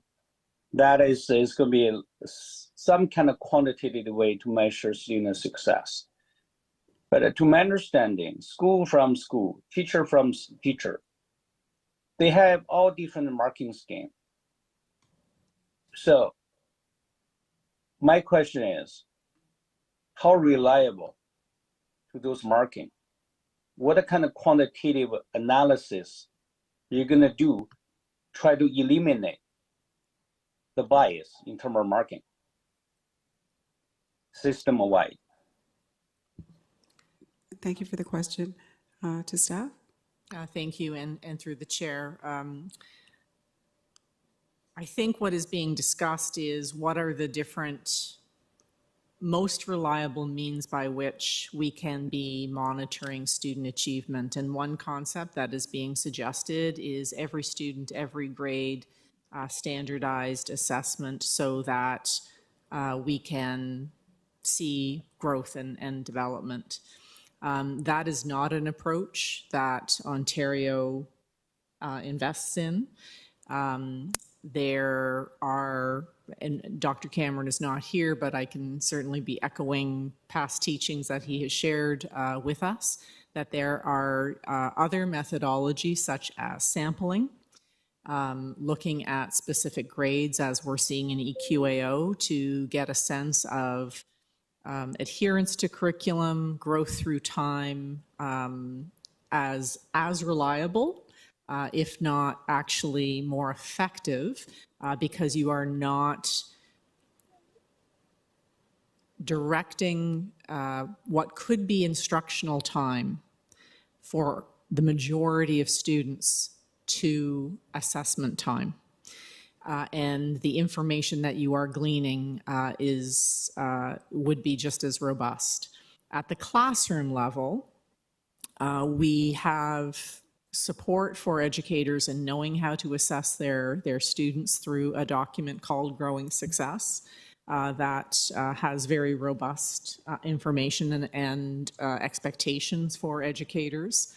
In regards to the question of how reliable or accurate grades are in comparison to what a student is actually achieving, I think that could be a whole dissertation that I would defer to Dr. Cameron. There are ways for us to engage educators in that conversation. It's called moderated marking is one example, where a team of educators would look at a sample of student work and ask each other what are the criteria for assessment, and to be personally considering an evaluation grade, and then talking about why each of us gave it that grade, and bettering and sharpening our accuracy in assessing the criteria that is before us for the task. Lisa? And through the chair, actually, we are doing that kind of work within the fractions learning right now. The book actually has structured assessments with actual qualifiers attached to descriptors of what each level looks like. So teachers will do a task with students, and then they will look at the descriptors of what they're saying a level 1, a level 2, a level 3 is, and comparing it to the student's work and coming up with grades. As we train teachers, as we continue to work with them, their assessment will become more and more accurate. So that is our goal. You don't just teach, you're continually assessing at the same time. And so this is part of the journey. But triangulation of data is another way that you can also ensure that you've got the most accurate evaluations happening in classrooms as well. And lastly, I'll echo once again that we are actively engaging in speaking to Carleton University and other jurisdictions, boards in Ontario that have adopted a math screening tool that would be universal. So we are exploring that potential for classrooms here in TDSB. So more to come. Thank you. Thank you. Through Madam Chair, I heard staff mention Carleton University. What is so special about this university? In terms of mathematics, I know it's, Waterloo and, U of T certainly are the two of the best schools in terms of mathematics teaching and education. Where we're not approaching the top schools, but just for curiosity, why we're approaching a university so far away from us and is not a leader in terms of mathematics teaching? Thank you for the question, Trustee Pei. To staff. Thank you. We were made aware of the work of Carleton University when we outreached to the ministry and our strengthening relationship in supporting math learning. To know that Carleton actually has partnered with the province of Alberta, the entire province, in the development of the screening tool. So we're very, very interested. We know that 10 district school boards in Ontario have adopted it, so we are wanting to be very, very diligent in engaging with Carleton to learn what they've done. They're obviously a leader in this field. In addition, Lisa is going to be sharing work that we're doing with OISE. Yeah, so we are working with OISE U of T to develop course content for our secondary educators that will roll out in the fall, that is actually going to be looking very specifically at the grade 9 and 10 curriculum. We know that there have been some challenges with students navigating their way into secondary school. And this year, we have spent the year working with U of T with an offering around coding for our secondary teachers. So we work with a variety of universities. Okay, thank you. Through Madam Chair, I just want to ask another question is, so in terms of quantitative analysis, in terms of baseline data, in terms of where you testing standard tests to measure the success of other students in terms of their math skill, So I want to ask the staff, is test is better than survey? Thank you, Trustee Pei. Through the staff? Thank you for the question and through the chair. Whenever we are looking at assessment, we always triangulate our data. We are not just going to look at one source of data. So we are going to be looking at testing, we are looking at reporting, we are looking at surveys, we are looking at teaching practices. When we're looking at really moving mathematics practice across a system, across divisions, across grade levels, across homerooms in elementary and in secondary math courses in secondary, we must look at a range of data sets in order to make those decisions in terms of how we are doing and what are some of our next steps in terms of the work that we do. So triangulation of data and a variety of data sources is really a strong way to move forward. Thank you. Madam Chair, I'm asking whether a test is a better tool than survey. I don't think the staff really answered my questions. Or maybe, my English is not that good enough, to understand the staff answer. So could you ask the staff to give me simple language, just yes or no? Is a test is better tool than survey to measure a student math skill? Thank you for your question, Trustee Pei. What I'm hearing clearly from staff is that it's not a yes or no response. I've heard a number of times them referring to triangulating data and the different methods of collecting data. Am I hearing correctly through the staff? Yeah. So, Trustee Pei, I think. Yeah, you know what is, Madam Chair, I just don't understand. We're talking science here. We talk about quantitative science here, okay? I just don't understand why survey is a better tool than test. Why we're not developing standard test system-wide? We have such robust research department. We have such connection with the U of T, always department. We have a connection to Carleton University, like the staff said. Why we're not developing a standard test system-wide to testing student success? That's my question. Thank you. Trustee Pei. Through the staff? Through the chair, we're talking about learning, and it would be lovely if there was a probe that we could stick into someone's head and determine whether they've learned something. We know that the definition of learning is a change to long-term memory. It's very complex. Learning happens in a social context. So it's very difficult even to use, the gold standard, which would be a random control trial within that context. But what we can do is do, as many different things as possible to infer back what we hope that we can determine that child has learned. So it's not as simple as, one test solves everything. The more data and the more data literate we are in terms of managing that data, the better we will get at this. And through the chair, if I may also add, we absolutely recognize and appreciate the conversation about the importance of showing quantitative growth for our students. And I assure the Board of Trustees that we are interested in that same focus and evidence of development, and we look forward to sharing that with you through a journey of time. So for the recommendations, we take them under advisement, Chair, and express gratitude. Thank you. Thank you. Associate Director Salmon, were you on the list? No? Oh, yes, please. Yes? Thank you. Okay, thank you. Thanks to the chair. I guess the point that I'm going to raise is this.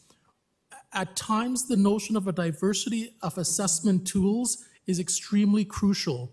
Historically, when we look at the ways that individual testing has taken place, it hasn't always been fair, equitable to all groups. So when we get into this whole notion that suggests that effectively we should simply just test across the board, it's problematic. It's problematic for different groups within society. Historical practices have outlined that. It's inherent with bias. And at the end of the day, it can't be the approach that we do.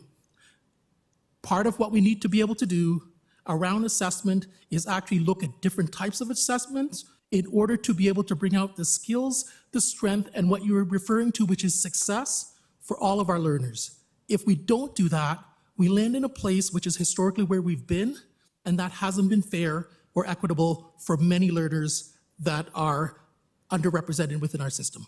Thanks. Thank you, Associate Director Salmon. Was that the end of your questions, Trustee Pei? Not really. I have some comments to make as well. I think we try to gear up to propel our students to go up at another level, like university college. But at university college, there's going to be a test. There's going to be multiple tests. So we had to make sure we prepare those students for their success, for their university or college careers. So I think a test is necessary, is a necessity. I'm not saying that other tools are unnecessary. I'm saying test is necessary. It's one of the two. I think it's like the staff said, there are multiple triangular, measurements, you have to do. But I think a test is one very important integral part of this whole assessment. So let's do not, lose the forest because of the trees. Okay? Thank you, Trustee Pei. Thank you, Madam Chair. So I really appreciate, the staff can develop a plan that really measure the success of the real skills of the students, not by surveys, not as by through professional development. Professional development only is for teachers. We want to know the real skill of the students. So I think the measure matrix we're providing by the staff is not enough. It's not adequate. I would want to learn more from the staff in the future report. Thank you, Trustee Pei.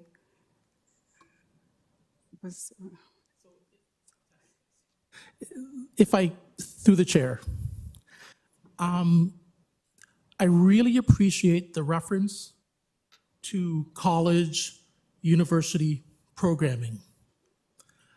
I'm concerned about the reality that there's also a group of learners whose pathway may not be college or university, and we all as a school board also have to be able to reflective and representative of that group of students in our assessment and our evaluation and in our pathways. And so we have spent a lot of time and a lot of money in order to ensure that we are also elevating those particular students within our programs. And I think I want to make sure that we always keep those students also in mind as a level of success, because that is also a pathway for all of our learners. Thanks. Thank you. I fully appreciate that, student Madam Chair. I think that's also important to all the students for all their success. But for the real life, they have to have real skill here. So I'm saying we need to prepare for them to have the real Thank you, skill. Trustee Pei. Your time has expired. Are we wrapping up with Trustee Dawson? Yes, yeah. Okay. Thank you, Trustee Dawson. Thank you through the chair. I'm just trying to understand the survey. So was the survey not a requirement of the ministry? Thank you, and through the chair. Yes, the survey and even the survey question around how students felt about math and the options for the answers were provided by the ministry and were a ministry requirement. Okay, so if we were to not do the survey, we would be going against Doug Ford's Conservative Party government, correct? Thank you, and through the chair, we would not be completing what the Ministry of Education has asked all school boards to do. Thank you. Is professional development also prescribed by the ministry? Do you mean that teachers any have of the to attend professional it, or the development. content that we've selected? Sorry, through the chair. Both, either or.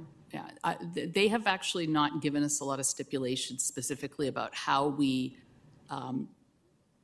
work through math in any jurisdiction. I mean, they certainly, we attend meetings where they have suggestions, but they don't really dictate what that looks like specifically in terms of the learning for teachers. It is expected that our math learning partners engage in professional Yes. learning in the schools that they are assigned and with the teachers that teach math in those schools. Thank you.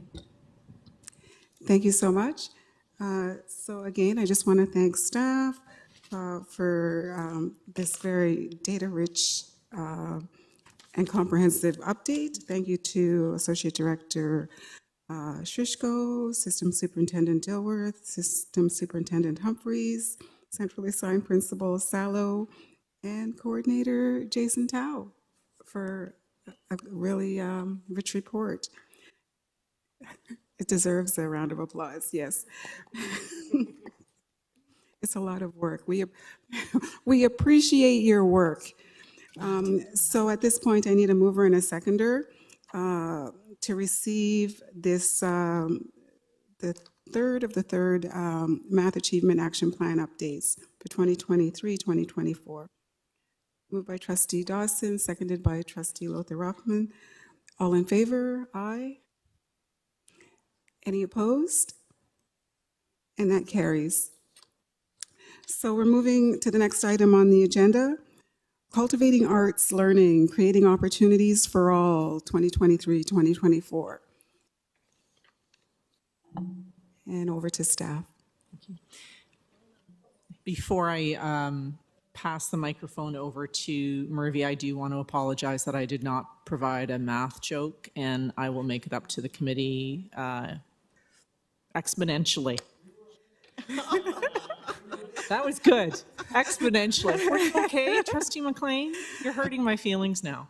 We appreciate that. We appreciate love of math, and math is fun. I love that concept. So we have the next PowerPoint up on the screen to staff. Thank you, and through the chair. Good evening once again, members of the Committee of Trustees. We are pleased to present the arts report for the 2023-2024 academic year titled Cultivating Arts Learning, Creating Opportunities for All for Receipt. Next slide, please. So the TDSB Arts Department is dedicated to supporting teachers and schools in developing comprehensive skills across dance, drama, media arts, music, and visual arts, as outlined in the Ontario Arts Curriculum. Annually, every student in grades 1 through 8 in our elementary schools receives instruction in all of these art forms. Additionally, our secondary school students are required to complete at least one arts credit to graduate. To put this into perspective, during the 2022-2023 school year, out of approximately 74,400 secondary students, there were 48,097 registrations in arts curriculum subjects in the secondary level. This high registration rate underscores our commitment to fostering student achievement and engagement in the arts. Next slide, please. So the department continues offering various initiatives, including professional learning opportunities, system-wide arts festivals, and artist in classroom programs. In this year's report, we're highlighting 3 key areas. The TDSB Creates program, which provides artists in the classroom mentorships, residencies, performance festivals, and provides rich artistic experiences for our students. Also, professional learning, which enhances our educators' abilities to effectively teach the arts. This includes a variety of development opportunities that equip our teachers with innovative instructional strategies and deeper engagement with the arts, as well as system-wide engagement and art supports that encompass a broad spectrum of initiatives such as itinerant music instructors, the Arts Co-op program, festivals, community music programs, and the provision of subsidies and instrument repair budgets. These supports are crucial for fostering robust arts education in our schools. Next slide, please, and I will pass it on to Coordinator Moynihan. Thank you. TDSB Creates is a year-long arts initiative that connects local artists with classrooms in the TDSB. The program is funded by the TDSB Arts Department and the Toronto Arts Council, with administrative support from Prologue Performing Arts. This Artists in the Classroom program focuses on process and engagement in the arts and celebrates student voice, powerful ideas, and creativity for all. This year, exploring the theme of curiosity, local artists collaborated with teachers from grades 1 to 12 in various art forms, including visual arts, dance, drama, spoken word, film, music, and multidisciplinary arts. The TDSB Creates grade 1 to 8 residency program supported 112 classrooms in 56 elementary schools across all learning networks, reaching approximately 5,000 students. The TDSB Creates mentorship program in grades 7 to 12 engaged approximately 2,000 students across 67 schools and culminated in a 2-day performing arts festival and an art and film exhibition at Daniel Spectrum, providing a platform for students to showcase their original creations they developed under the mentorship of skilled artists. The program enhances student well-being and engagement and positively impacts teacher practices in the arts across the system. Next slide, please. In arts educational professional learning, this year the TDSB Arts Department provided professional learning to over 1,200 K-12 educators in participatory and job-embedded models, emphasizing joy, innovation, and cultural relevance.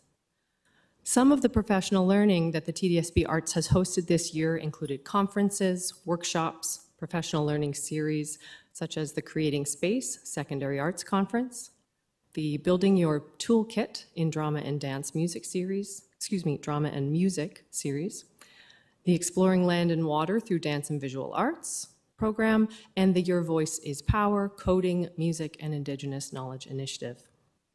In addition, the TDSB Arts Department has provided professional learning for our Central Student Interest Program Arts School administrators and teachers to support their program planning to meet the needs of students through culturally relevant and responsive pedagogy. These experiences not only enhance our teachers' instructional methods, but also integrate arts into broader educational themes, fostering a more inclusive and engaging learning environment. Data collected from TDSB Arts professional learning participants consistently shows that teachers are better equipped to teach arts subjects after these professional learning activities. I'll pass it back to centrally assigned Principal Salo. Thank you. Next slide, please.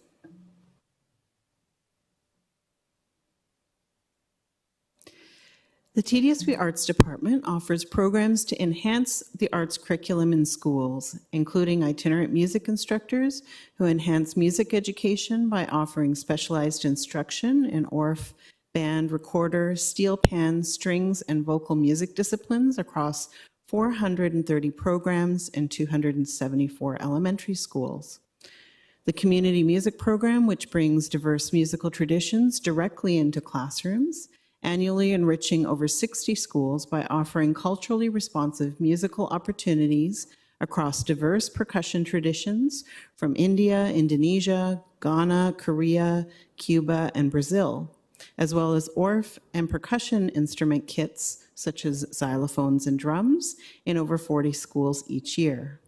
PanFest, marking its 33rd year this year, and it actually is ongoing this week, celebrates Afro-Caribbean culture through steel pan music in the TDSB, providing performance opportunities for 26 schools annually to showcase their learning in a non-competitive environment.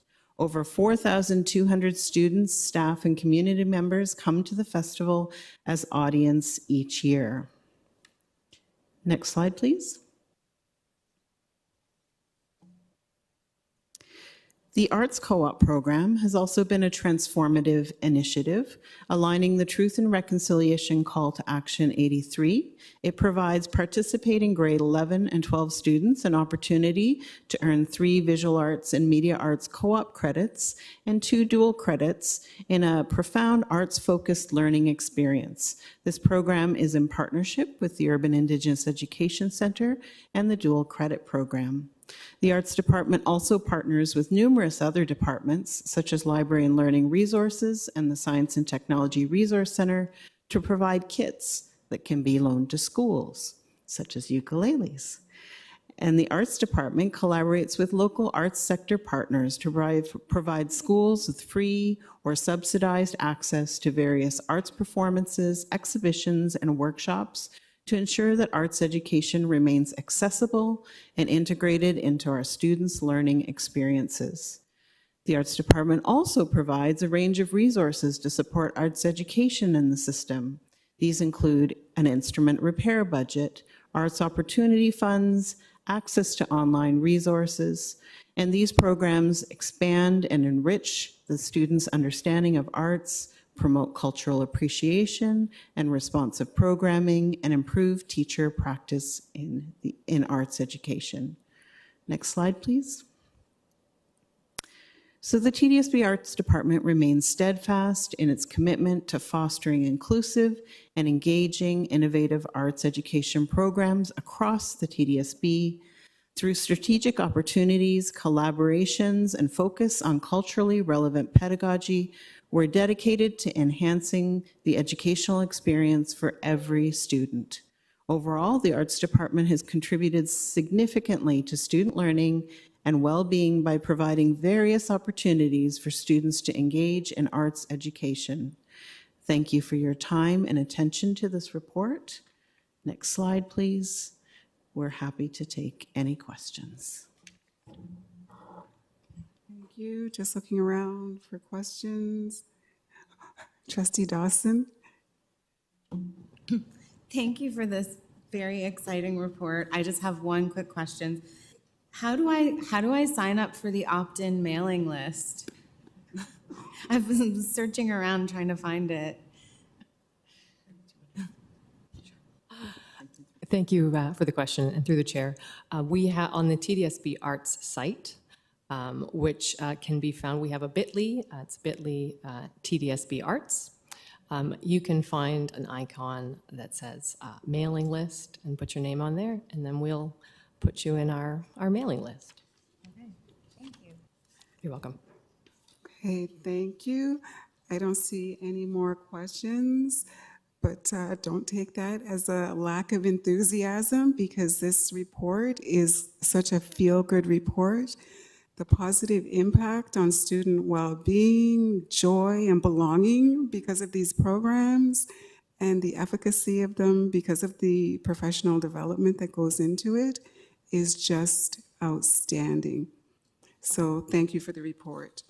And just to acknowledge the report creators, our Associate Director Cisco, Centrally Assigned Principal Salvo, and Program Coordinator Moynihan. Thank you again. So at this point, I need a mover and a seconder for receipt of the arts report for 2023-2024. Moved by Trustee Dawson, seconded by Trustee Loka Rothman. All in favor? Aye. Any opposed? Seeing none, that carries. And just pointing everyone's attention to the written notice of motion in the package, the annual reporting on student attendance, moved by Trustee King and Shan on behalf of Trustee Earhart, and that's in your package for your information. So at this point, I want to thank everyone who, in the public, who's tuned in for this PSSC committee meeting this evening, all the staff, and our trustees on the committee and those trustees who joined us. Thank you, everyone, and the meeting is adjourned. Moved by Trustee Hooker Rothman, seconded by Trustee Dawson. All in favor, any opposed, and the meeting is adjourned. Thank you again. Have a good evening.